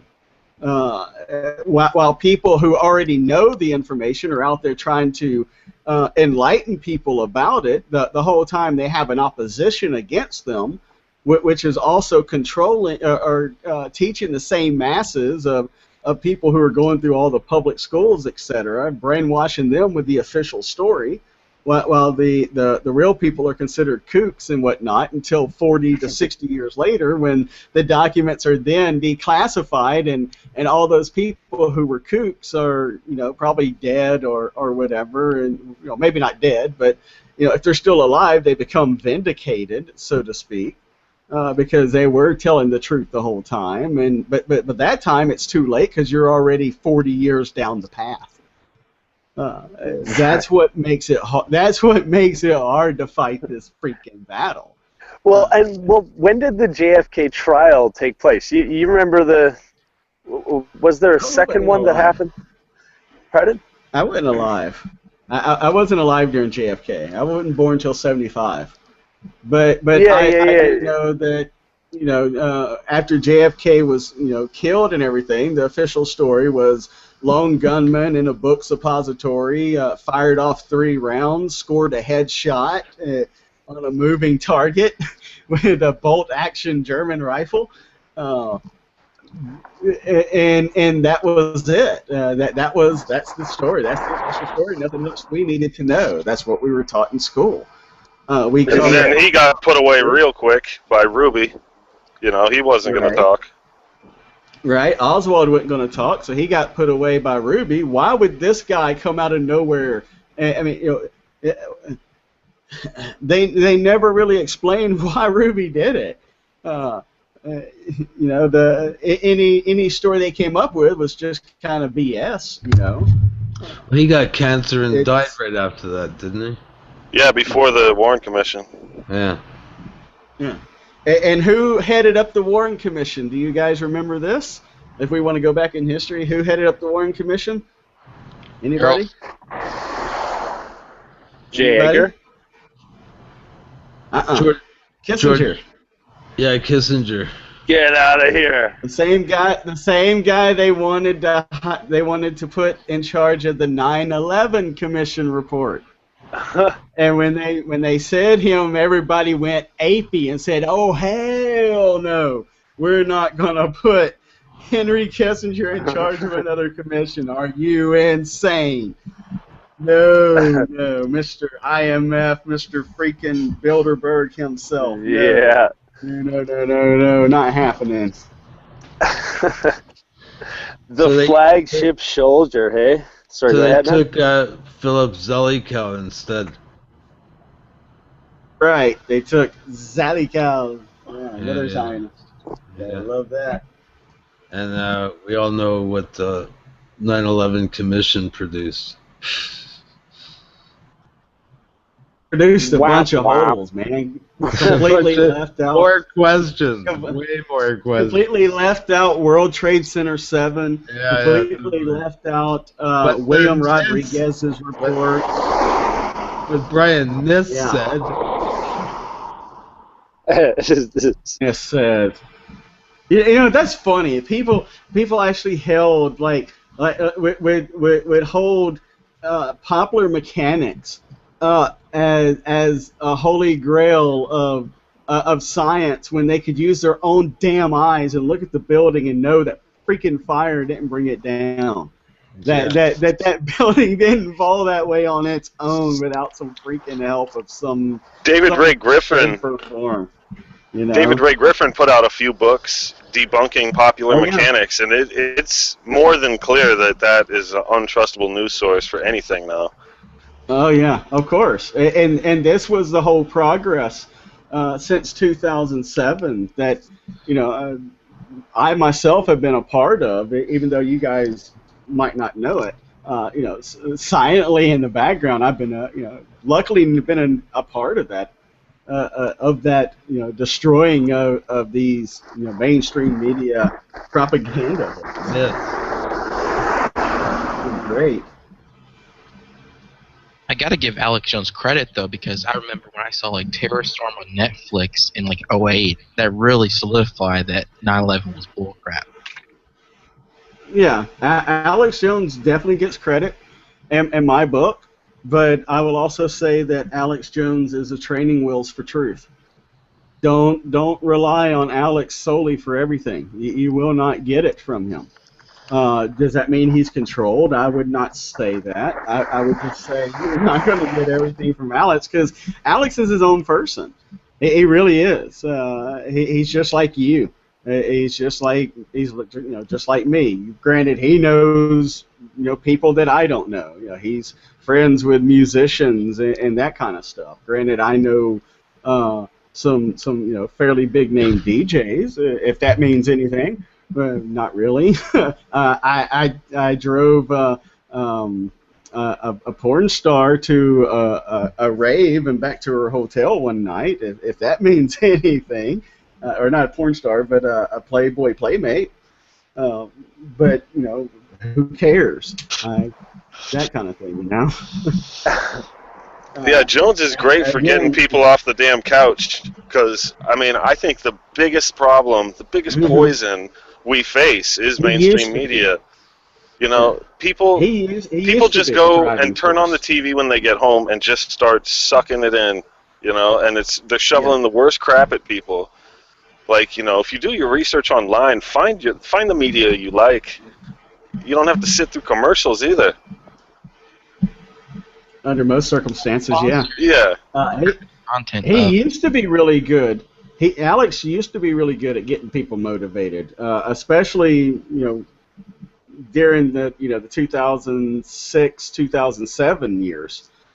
He actually went to, if you guys remember, he went up to New York for one of the anniversaries of 9/11. And he met up with Luke Rudkowski and a bunch of other people from We Are Change, and they found out that Geraldo Rivera was broadcasting live that night on the street. So they went and took over his broadcast, chanting stuff like 9/11 was an inside job and research Bilderberg, et cetera, et cetera. I don't know if you guys saw that or not. I know that Geraldo was the one Fox journalist that said, "Hey, wait a minute, maybe we should ask questions of 9/11." But he only did that was once. Later. And it was total appeasement, Yes, total appeasement, and that was later. That was again, guys, this was back in 2007 that I'm talking about. That when this stuff happened, I don't know how long a lot of you've been in the what you call the truth or freedom movement. But this is what was going on then, and it was groundbreaking. They were doing stuff that never been seen before. You had people like Luke Rudkowski going and confronting people like Zabrensky, calling him a war criminal. Hell, he's now confronted Kissinger. I think it's 5 times. Yeah, I think it's 5 times now. He's gotten it. It just gets better and better. And these are the kind of things that I love, and these are the kind of things I want to see more of. I like it when people get active, not just talk about what's wrong, et cetera, et cetera. Yeah, we know these things are wrong. Do I have to quote the movie Mad as Hell? I shouldn't have to. But at some point, you've got to start doing something. You can't just sit on your butt anymore. Mainstream media is to blame for that. They only offer problems, not solutions anyway. Yeah, they want to raise your cortisol with high-stress television shows and, make you fatter and dumber. But in Alex, and they make you worried about the stuff that you made you fat by making an expose on how it makes you fat, right? Right after they sell it to you. Awesome, right? It's every time I turn on the news now, like for the ABCs, the NBCs, the Fox, just all that stuff. It's usually you'll get some worry article about some food or some makeup or something that you deal with every. You're afraid about the next product that they were just selling to you as the best thing ever.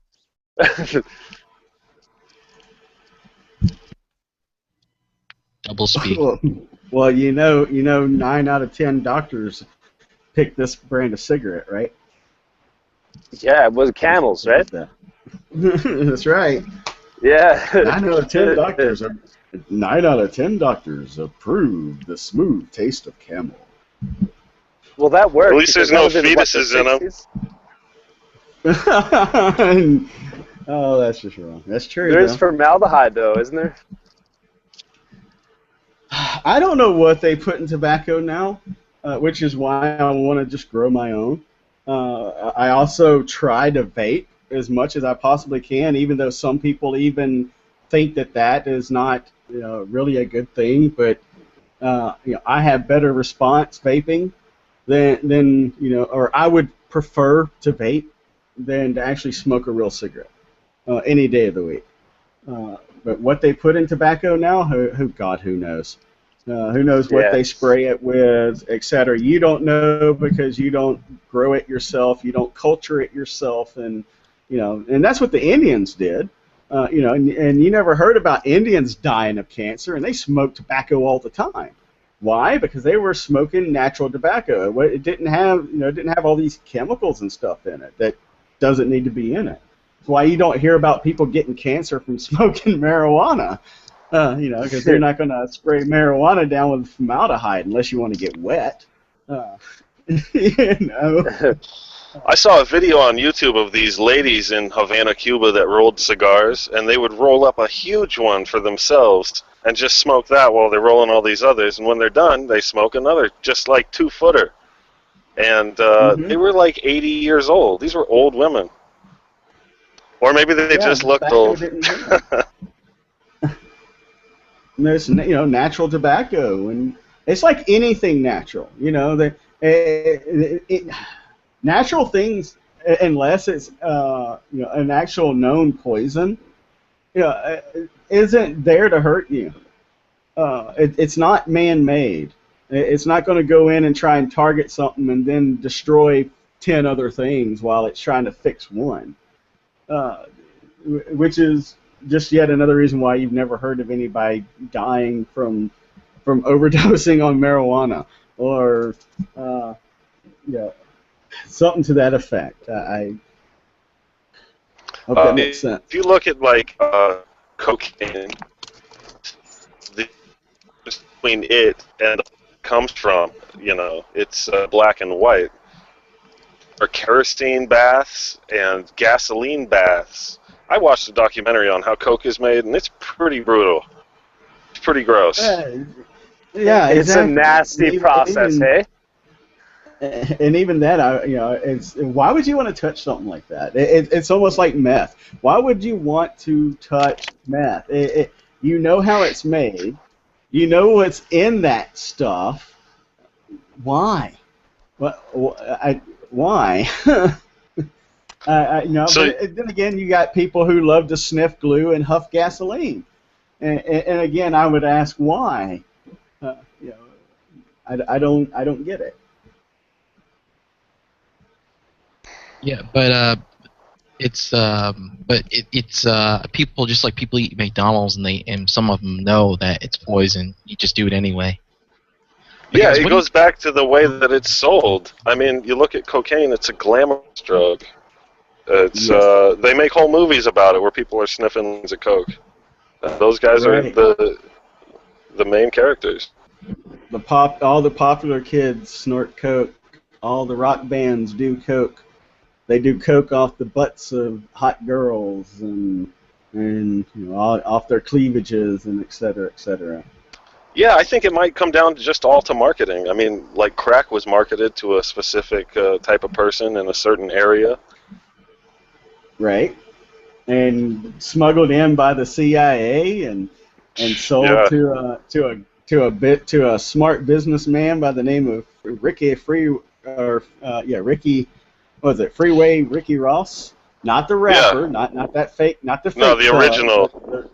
The original Freeway Ricky Ross, who wanted to have a drive-through crack house on every block. Like McDonald's. He's a businessman. He didn't see any issue with it. They were giving it to him. He was getting it from the CIA. Of course, all that led back to the Contra. I can't remember the first name. I Iran think you Contra. guys remember what I'm talking about. Yeah, Yeah, Iran it did. You know, that was what Gary Webb was investigating. Gary Webb was That's friends correct. with Freeway Ricky Ross. Mm-hmm. The same thing that Mike Rupert exposed in the 90s. The same crack distribution and complicity. That's correct, and he's now kind of dropped off the map. Actually, I Well, think he Michael died. Rupert, yeah, he killed himself a few months He killed ago. himself, supposedly. Well, yeah, that's what they say. And his close friends say that. They say, oh, yeah, he left us all notes to different people, and I don't know. It's sad. I mean, I heard that his friends always were talking him down, like he had talked suicide in the past. Mm-hmm. Yeah, I thought he was great, though. No, he was great. I watched a lot of his stuff that he did. He was a big part of my whole law direction of information. When I started doing all of my research, I didn't just go in like one direction. I looked into a bunch of different areas. I looked into law.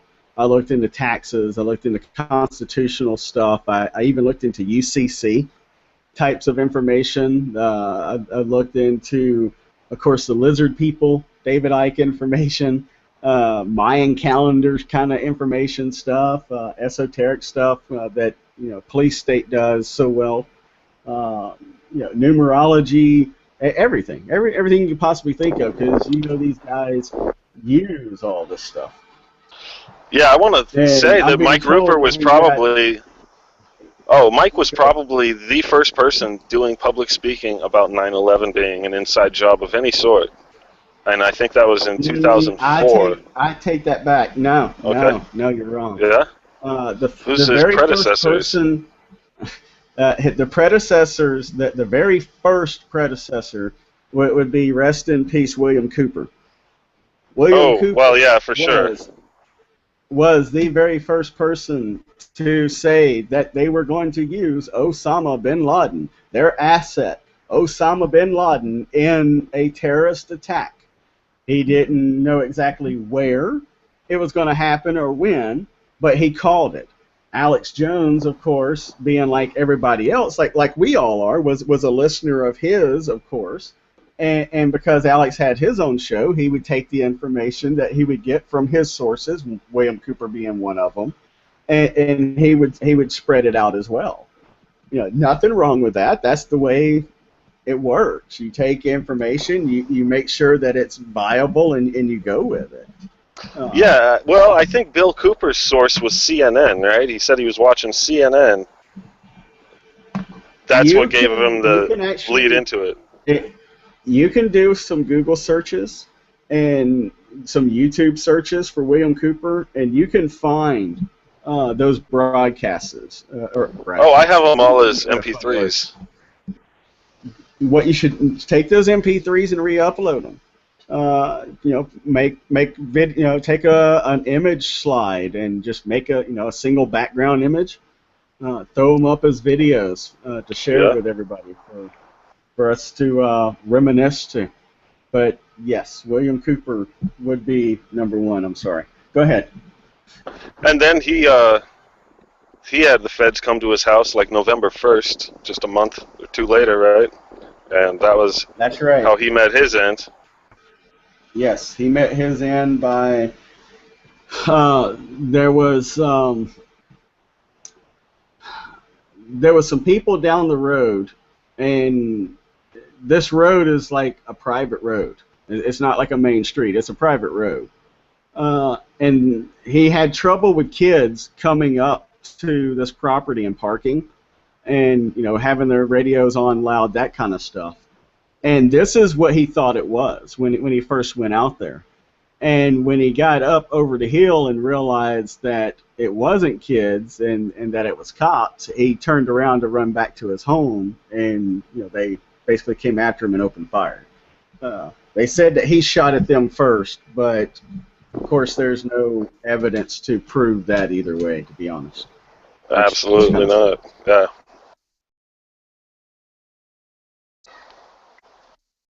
Guys, what do you think about Radio Alex show. selling Go ahead. gold for an economic collapse?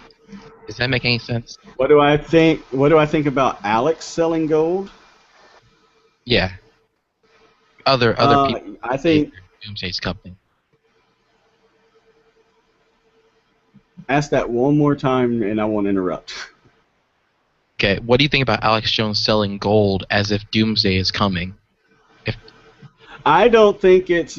I don't like promoting anything for gloom and doom. Period. Fearmongers are going to fear. If that's the way he wants to promote, and that's the way you see it promoting, then at that point it's up to you to make the conscious decision on whether or not you want to continue to promote that or not. Does that make sense?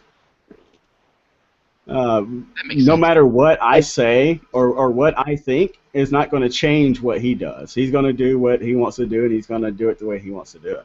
Yeah, Brian, I It don't matter think you're what I right. think about it. I think, yeah, it's important to distinguish that the fear tactics in sales and the product itself. You know what I mean? Like, does it actually serve a purpose? Does it serve a value? Right. I think there's a really good argument that yes, it does. How that person intends to sell it to you is completely different from the function of the product itself. I'll give you a great example. I won't say any names, but I was doing a job for a client, and this client was selling a product, and he was selling a product, and the sales copy for this product actually included a line about a psychopath walking into a school and killing 20 kids. And when I saw this, I knew exactly what the reference was. And I told the client that I, under good faith, could not publish this on his website, that he needed to change it because of what I know. Granted, he could have told me to F off, put it on there anyway, or you don't get paid, but he didn't. He was actually inclined to take what I was telling him into consideration and actually to change it to something that was a little more fitting. But again, the whole sales pitch was using a little bit of fear. You use that little bit of fear to make a person think twice about whether or not they need this. But I don't like using fear. I'd rather just use common sense. And to me, gold is common sense. And I know a lot of people would argue about it. You can't eat gold. You can't take gold to Walmart. You can't do. If a global collapse happened, you're not going to Walmart to do anything. Period. It ain't going to happen. It's going to be Zimbabwe. You're going to be out trying to find something of enough value that you can use to barter for food that day. The people in Zimbabwe would pan for 1 gram of gold to buy food for their family for the day. You can Google that and find that yourself if you don't want to believe me, because most people don't. Go ahead, Justin. Oh, it's all good, man. Oh, I'm sorry. Was I not on? Did I not mute myself off? But yeah, no. But No. It's very important. Like, seriously, I mean, gold is something that has been throughout history, like the thing that people wanted to obtain. Like the shimmer of it alone. It's from. Like, we are completely tuned into the shine of gold, to the shine of these of diamonds, and not only that, I mean, it has many uses. You know what I mean? It is very practical. It does need to be used. Oh, okay, oh good. So it does need to be used, and on top of that, like, it's so portable. You know, it's going to be so important to have things like this that you can actually carry with you, that are of very high value. Now, like I was saying before, Brian and I had to talk about this. Like, I believe that at some point it might be manipulated to look like it's not worth anything. But then you see, like, there's so many different types of governments out there. Well, I won't speak for U.S. or Canada, but there's so many other governments out there that are buying this stuff up because they know how important it is. You know, governments and banks only settle debt in gold, and not just any gold, but what is called currency grade gold. There is a huge distinction, and if you guys don't know it and never heard of it, I would suggest you Google currency grade gold. There's a major difference. Does that answer your question, Corey? Yeah, it answers my questions, but I still feel that if you're not talking about a Mad Max scenario, I mean, gold, I don't think it has any practical purpose other than it looks shiny. So you would just be, if anybody found out you had gold, the raiders in that territory would come and rob you. Yeah, well, I don't think society at this point could really fall to a Mad Max scenario, and unless something really extremely catastrophic happened. I mean, you know, like multiple nuclear attacks or multiple meteorites or something to that effect. And then when that happens, then you're absolutely right. Gold ain't going to do crap for you.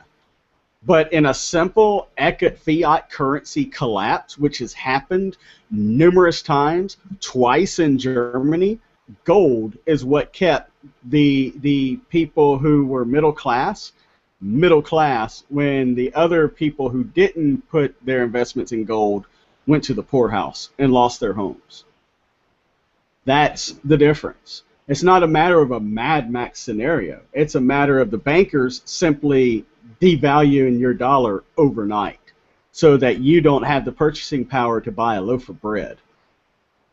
That's what it's the fact that it's based on something tangible too. So I'm from a place called Newfoundland in Canada, and at one point they were part of like an independent colony, and their currency was the codfish, because that's what they used. It was what was most traded. So, like, it's not so much gold itself, but the fact that it's tangible, and it's very portable. Like I said before. But it's the fact that it's not based on nothing, that it's not based on debt like the fiat. Right. It's an actual commodity, so to speak. It takes time and energy for it to be produced. So therefore it has real value. Does that make sense? Right, but I still don't. I see a codfish as having real value, but not gold. Gold doesn't have real value? Not. Why wouldn't gold have real value? Not to. Why not? Because why you not? can't. Yeah, explain why not. Maybe some electronic applications. Jewelry, it doesn't count because I don't. In talking about what I need to live, I need clothing, shelter, food, and things like that. Right. But gold is a medium of exchange. Granted, you don't use gold for jewelry. You use gold as a medium of exchange because it holds value. Period.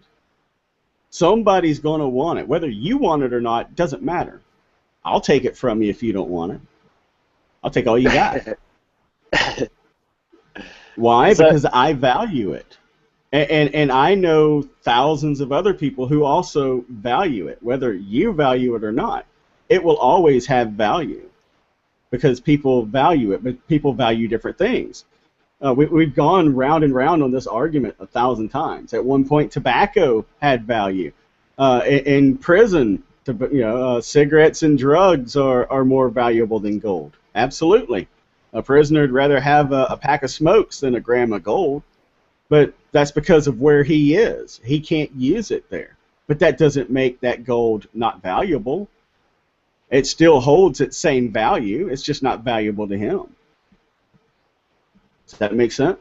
I get what you're saying, but it kind of Bitcoin proves my point because it's just actually ones and zeros and it has value. So, I mean, anything can really have value. That's absolutely correct. That's absolutely correct. But the difference is the value of Bitcoin it's not physical. It's not tangible. You can't hold, well, you could hold a Bitcoin if you print out the ID and you put it on a sticker and you put it on a coin, or you move it to a USB stick, something to that effect. Yes, but where do they get their value? They get their value just like any other fiat currency gets its value, and that comes from a collective. Fiat currencies get its value from government regulation or law. Google it. Google fiat I know, currency. guys. In the end of the day, I don't care how I get by my stuff. It's just I want the stuff I Right. want. The gold isn't something I want. I It's understand. something I just would just use, and I don't even see it as anything like I Exactly. It's just money. Exactly, and that's the point. That's the point of gold. Gold is meant to be used like anything else. It's meant to be used as a medium of exchange in order for you to barter and exchange with any and everyone else on the planet. If you have some of it, I guarantee you would end up in a situation at some point where you need something, and if you have that, somebody's going to trade what you need for that. They will. Somebody that already has all the things to survive on like the hierarchy of needs, like, you know, so they're if they're at a state of luxury, you know what I mean, they'll want your gold to trade with you the necessities that you need to live because they have an abundance of it, and it's basically the free market will take care of itself. I think gold has a perpetual state of value within humans ever since the beginning of time immemorial. It's always valued as a luxury. Aside from the things that will be needed, you know, if we ever want to advance past the food and shelter. So, say like there will be many of us that are in the crisis mode, like many of us that are in critical condition that need certain things just to live, and we will not have it. But there's going to be many people that have as well, and here's another thing to look at too. The word salary comes from solarium. It's the way that Roman soldiers were paid. They were paid in salt because it was something that was internationally, even back then, that was regarded of value. Now I know salt is a little bit different than gold because the average person can use it with regular things, but it's not something that's 100% needed, except to salt your food back then. But it was something that was accepted as something that was crucial to a society. So in all places. So these people were paid in salt. So I mean, imagine like how crappy it was to carry around salt as your currency. You know, this was something that was how they were traded in. Right. Gold just comes in as a much more easier way to trade. That's also where you got the, if I'm correct, the expression "pay a man in his weight in salt." Yeah. I believe it was, or something like that. Yeah. Well, I'm not 100% sure on the colloquialism, but I know that's where the word salary comes from. So I'd say that would make a lot of sense. But Corey, does that answer your question a little bit better? Yeah. But I wanted just my last question. Well, I guess I have kind of two questions in one before I hang up. Is what do you guys think of all the shills online like Mark Dice and who else? What's his name? Stefan Molyneux. He claims to be an anarcho-capitalist, but he says It's interesting you ask this question because again, you know, I've personally been watching all this stuff since about 2000. Since YouTube started, you know, I've been watching the Truth Movement there. You know, I've always been into New World Order, et cetera, et cetera. So I knew Mark Dice when he was called Mark Connors. Or is it? No, I'm sorry, John Connors. That's the name he used to go by. He got it from the Terminator movie, of course. John Connors. And his whole claim to fame was questioning 9/11. He did some videos where he went to the local college where he lives in California and shot videos of himself with a bullhorn saying 9/11 was an inside job, and interrupting college classrooms with, 9/11 type information, et cetera, et cetera. He got picked up by or mentioned on The View by Rosie O'Donnell when she started talking about the same type of information. She tried to bring William Rodriguez on the show to talk about his experience of hearing bombs in the basement before an explosion above his head, et cetera, et cetera. So, I kind of admired what he was doing up until the point where he started attacking Alex Jones. And at that point, I was trying to figure out why he was doing this when they were supposed to be, same team, so to speak. And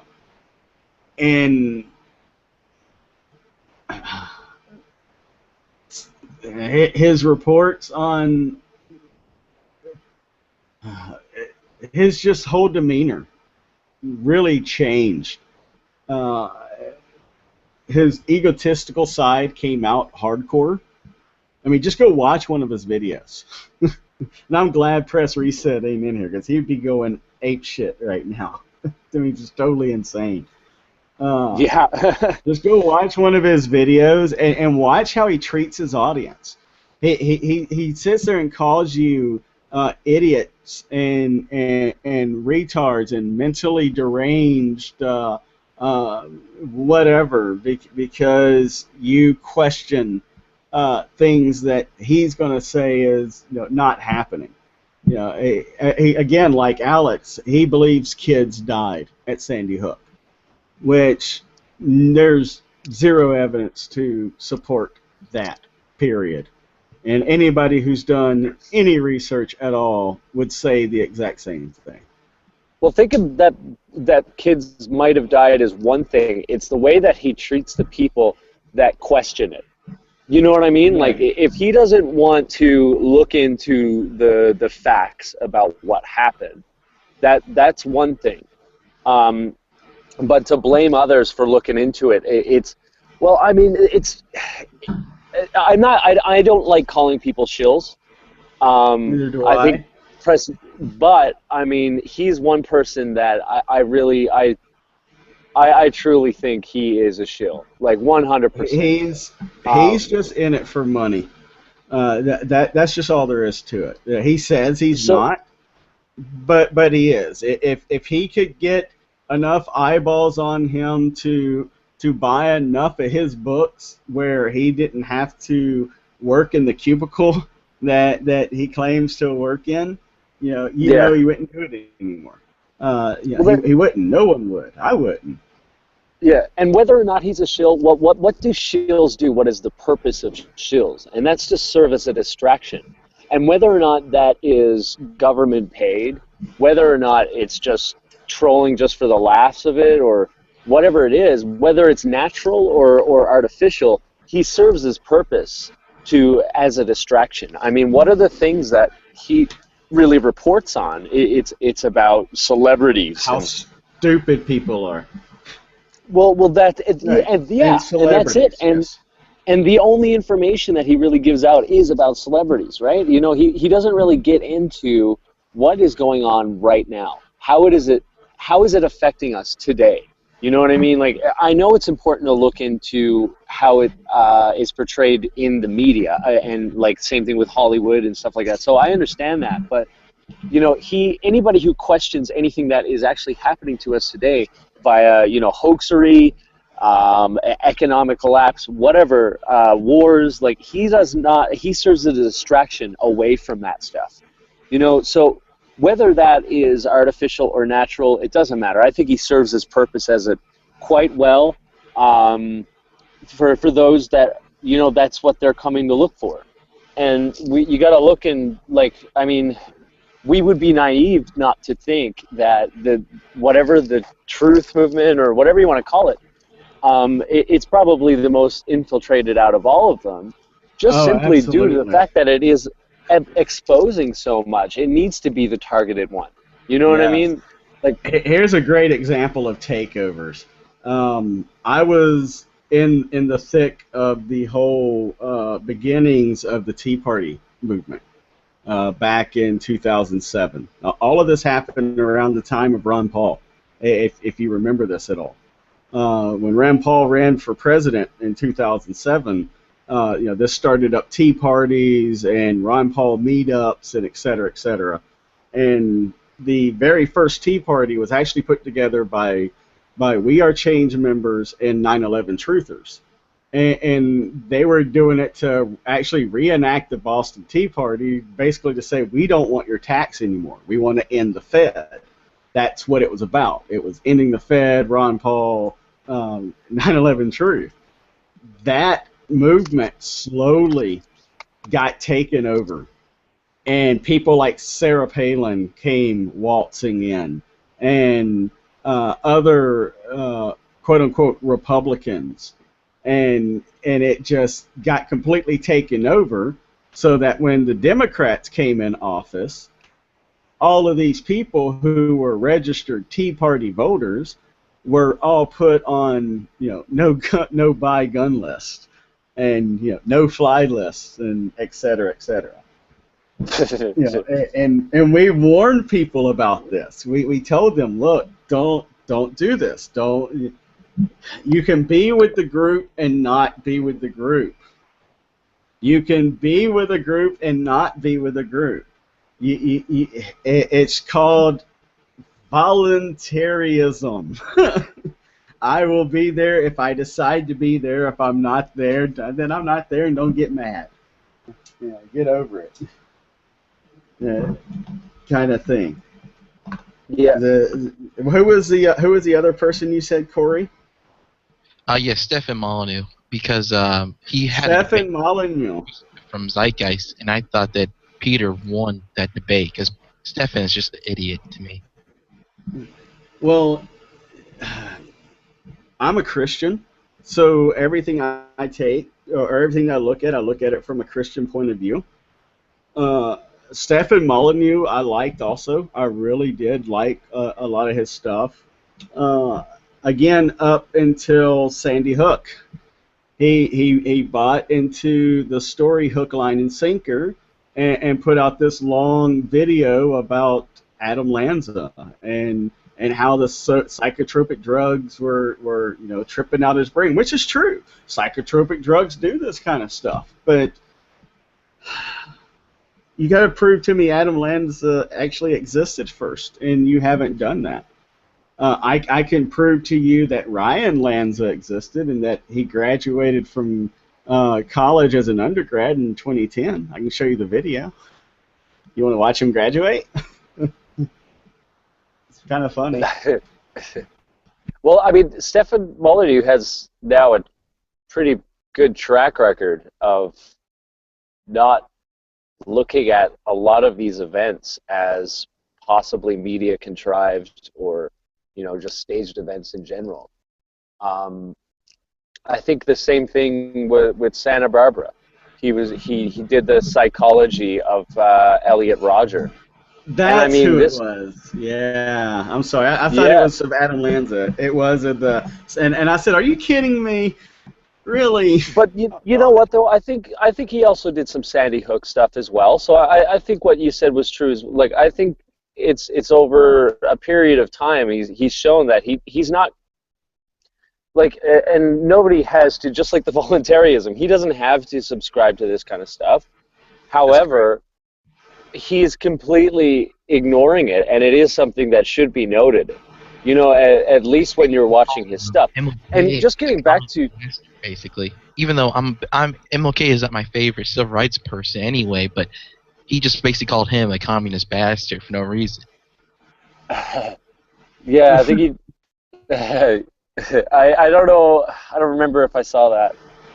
I don't seen that video, but I don't have anything personal against Stefan Molyneux. I think I'm still subscribed to his channel. I might not be. I'd never seen any of his videos pop up in my feed if I am subscribed to him. But again, I've dropped a lot of people that I used to watch. I mean, and I do mean a lot of people. And the reason I dropped them was because of Sandy Hook. If they weren't on page with that and up the track, then I couldn't linger around with them any longer. I had to move forward, which is why I'm where I am now here, talking with you guys right now. Go ahead. Yeah. At the end of the day, I mean, it is really up to us and our own discernment to not so much look at the person and blame them if they're not on what you're on at the moment, but research the facts that they're bringing forth to you. And if it's not checking out, it's not checking out. If you feel that they have a tendency to do so, and that maybe your time could be better spent at a different channel, a different source of information, whatever, then that's your choice. But that's something that's important to remember. I mean, like, rather than worrying about who's a shill, and I mean, it is important. Don't get me wrong. I'm not discounting it or trying to be flippant. But at the end of the day, we do have to remember that it is up to us and our own discernment. Does that you know what I mean? Oh yeah. What's your next question, Corey? Just what y'all think about the whole zeitgeist movement and hippie movements in general, if you've seen those films. I have seen Zeitgeist. I haven't seen the hippie film you're speaking of. Zeitgeist. Hippie film, 'cause Peter Joseph, when he was young, definitely he looked like just a hippie, and he Right. talks about living in a world without money and just living in a world of abundance is his final solution. In his second film, he starts talking about how we need to stop using money entirely and live in kind of like a world full of love and abundance or something. It's that atheist utopia. It would be awesome if it could happen, but it would take a long track for it to happen. And he goes into re-education camps, even though he doesn't call them that. He calls them something. He uses different terms for them. Who's going to say? At this point, basically, that type of society has to have an oligarchy on top in order for it to manifest. Voluntary societies, are actually better, because then you decide whether or not you want to work with somebody. You're not forced to work with anybody.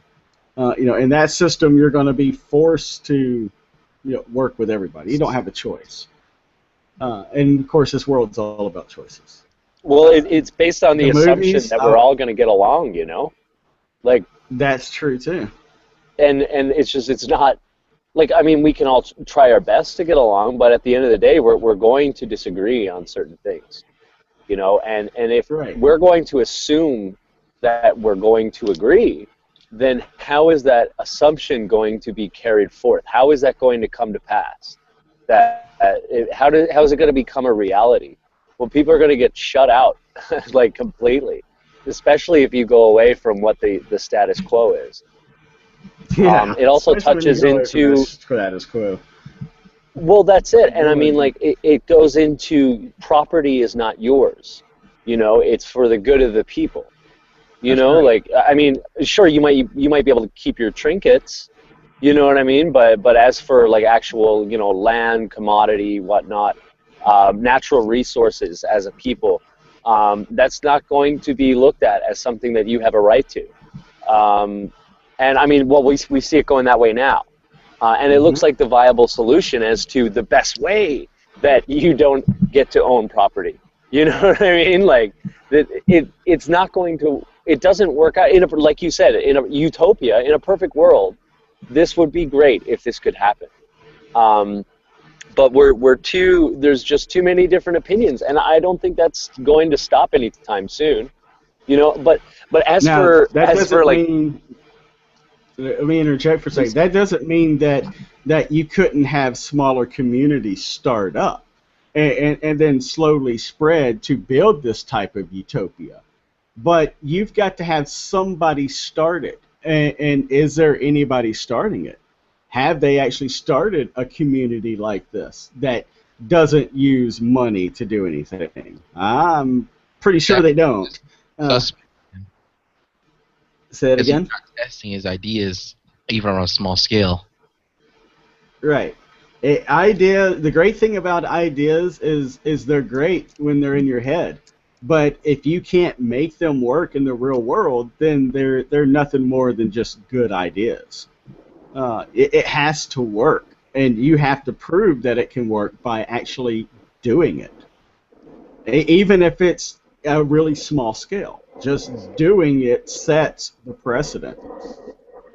Yeah, I think, you know what, it's also part of a bigger picture. I mean, you're talking about, like like you said, hippies, and I don't want to use that term, just because I used to crack on hippies too, but I've actually grown to really embrace the hippie mindset. I mean, yes, love one another, man. There's nothing wrong with loving one another, and there's nothing wrong with wanting to do right to the earth, because I mean, this is where we live, right? We don't want to live in a pigsty, so stop throwing your crap on the ground and put it where it belongs. I'm sorry, Justin, go ahead.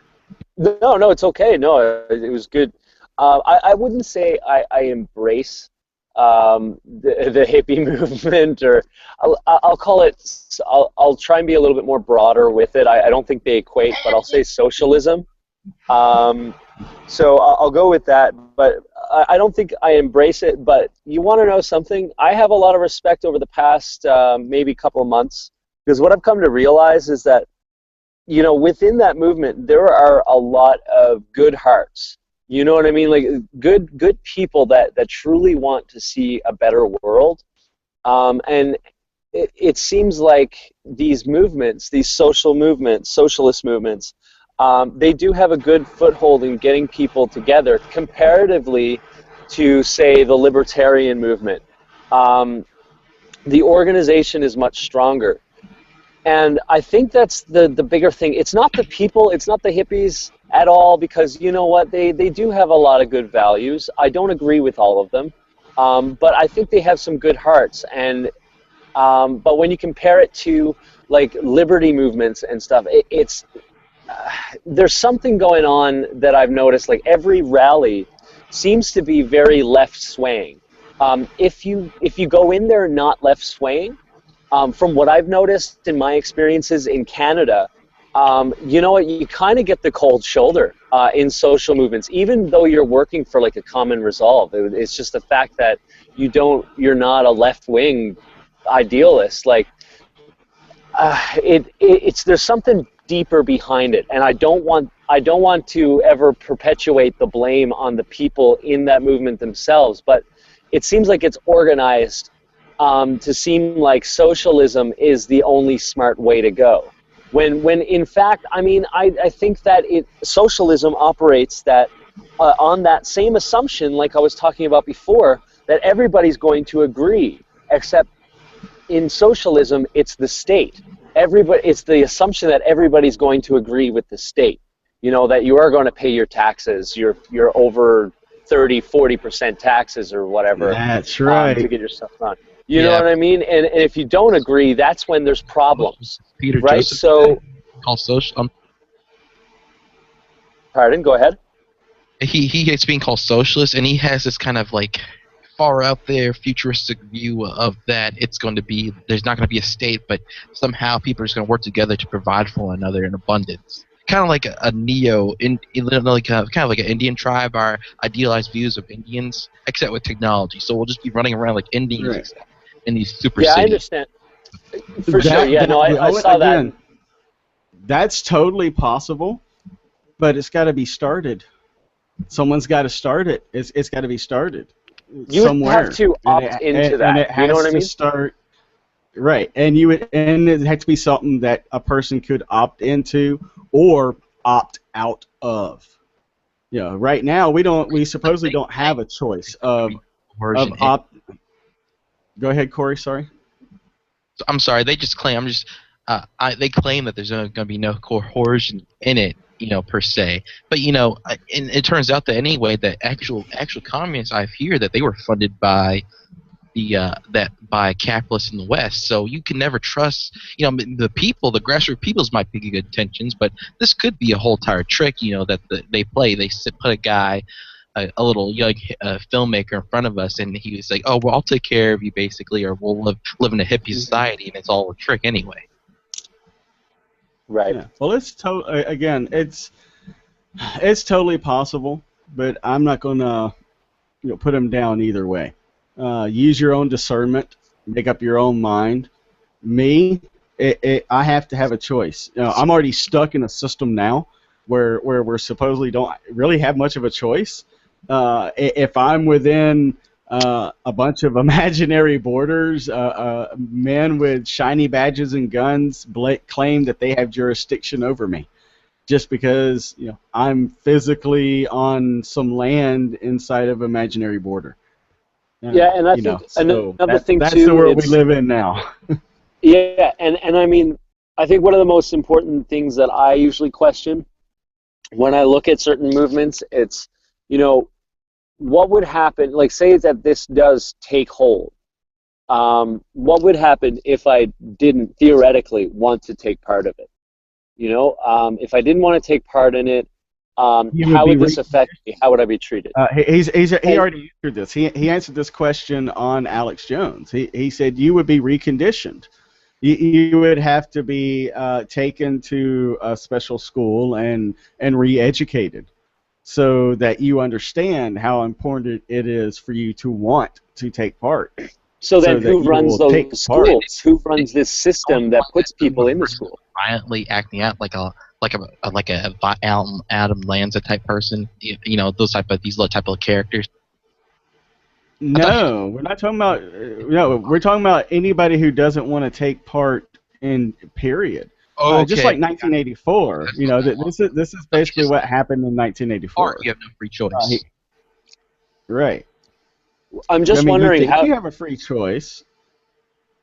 But he's saying that everybody's just going to magically want to work with one another.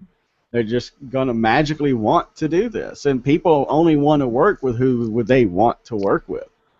The only way you can make somebody do something is either by giving them, like we said earlier in the show, giving them lots of money to give them grease.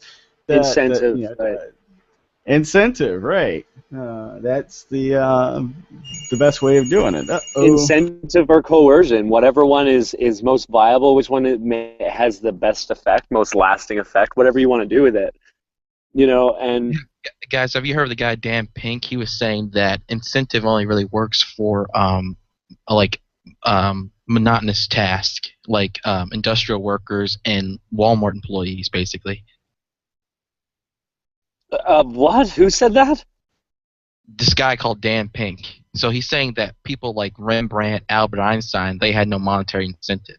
And definitely like a person like MLK and Malcolm X, they had no monetary incentive. But he's saying that most great people don't have monetary incentive. Okay, I mean, don't get me wrong. I mean, I don't make any money from any of the work that I do. Not saying that I'm, a master at any of this or that I deserve money for it. But I mean, yes, of course, there's going to be a lot of passion in these, intellectually driven people. In many of them, you know what I mean. But I think it's far too great a generalization that nobody works on the premise that they need to have money at the end of the day, or at least some type of way to get by, to survive. You know what I mean? Like we all need that. I'm sorry. I think the guy phrased it like, say that you want to write a book or paint a beautiful painting, and that you're gonna be rich if you do this, right? He's saying that if you put that stress of incentive on you, also that you'll mess up than a person that just has it's like not to use a director, like a hippie that doesn't care about having money or whatever. You just do it out of passion. He's saying that a person that just does it out of passion compared to a person that does it out of money, like look at all the Hollywood movies. They're made just for money, and most of them are terrible. I think he's trying to say that. Well, I guess, yeah. I mean, on that end, it's not really countering into the fact of competition that's going to drive people to excel. You know what I mean? Like, it's an interesting world when we're looking at the people that are going to thrive, the people that are going to break through and create masterpieces, that we need to create a system at which less pressure is put on them. And I understand that, like, you know, all of our professions are stressful, but that's how we improve. That's how we strive for better things, you know?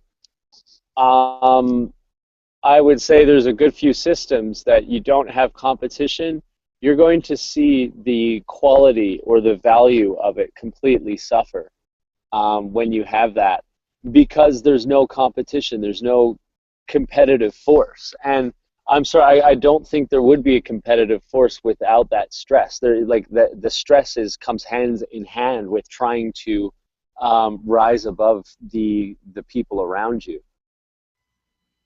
Sorry, I don't know if I went a little bit off track on what you were trying to ask. Does that make sense?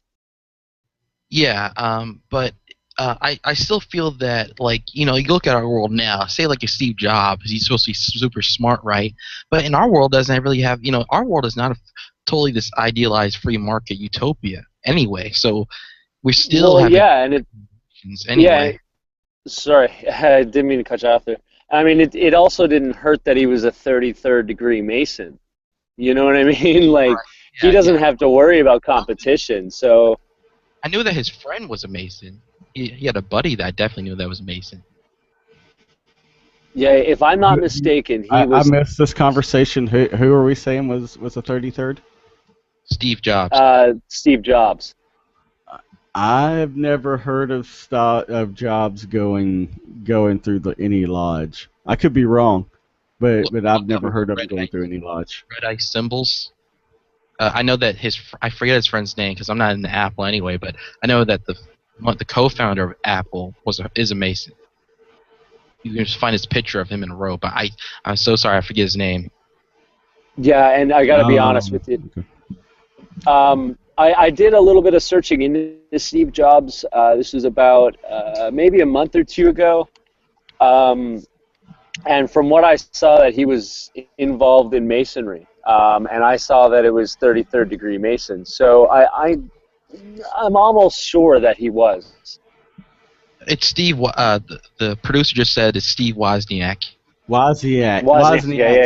Yeah. My brain was sitting here churning and churning. I'm trying to get the name to come out of my head, and boom, there it is. Wozniak. Yeah, that's probably who it was. Awesome. And I guess the point I'm trying to make in the end is that these guys didn't, like, they had already had their way in. I mean, competition isn't really a big deal to them.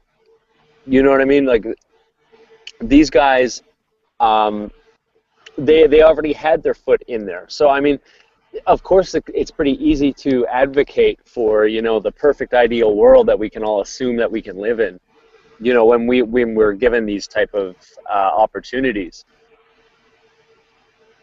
to say the best of it. Right, but yeah, what's your point that he's just the elitist that's the only reason he's successful? Was successful? No, not at all. I mean, I don't. We're not. Hold on, before we go anywhere. Don't get us wrong. We're not attacking the man in any way, shape, or form.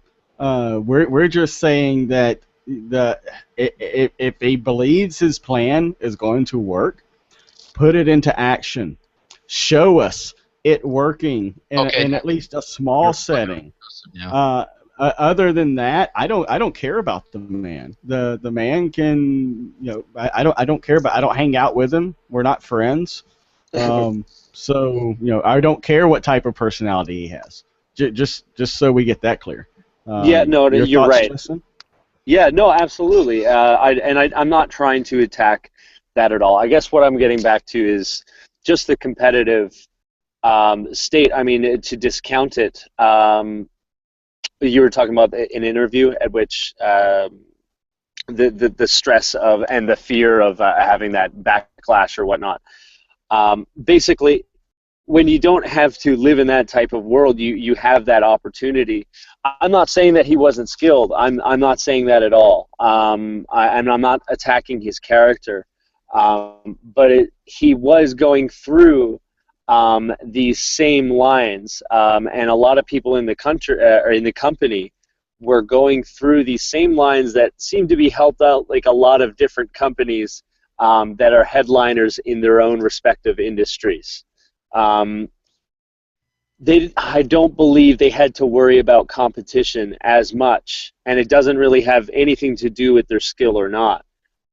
They were there for a good reason, and it's easy, these people that are kind of hand-picked for skill, for charisma, whatever reason it is, you know, I don't think it had nothing to do on the person, like I said, but they don't really understand what it means to have a survivalist, you know, mode, a trading atmosphere, you know, like they've kind of been given this already.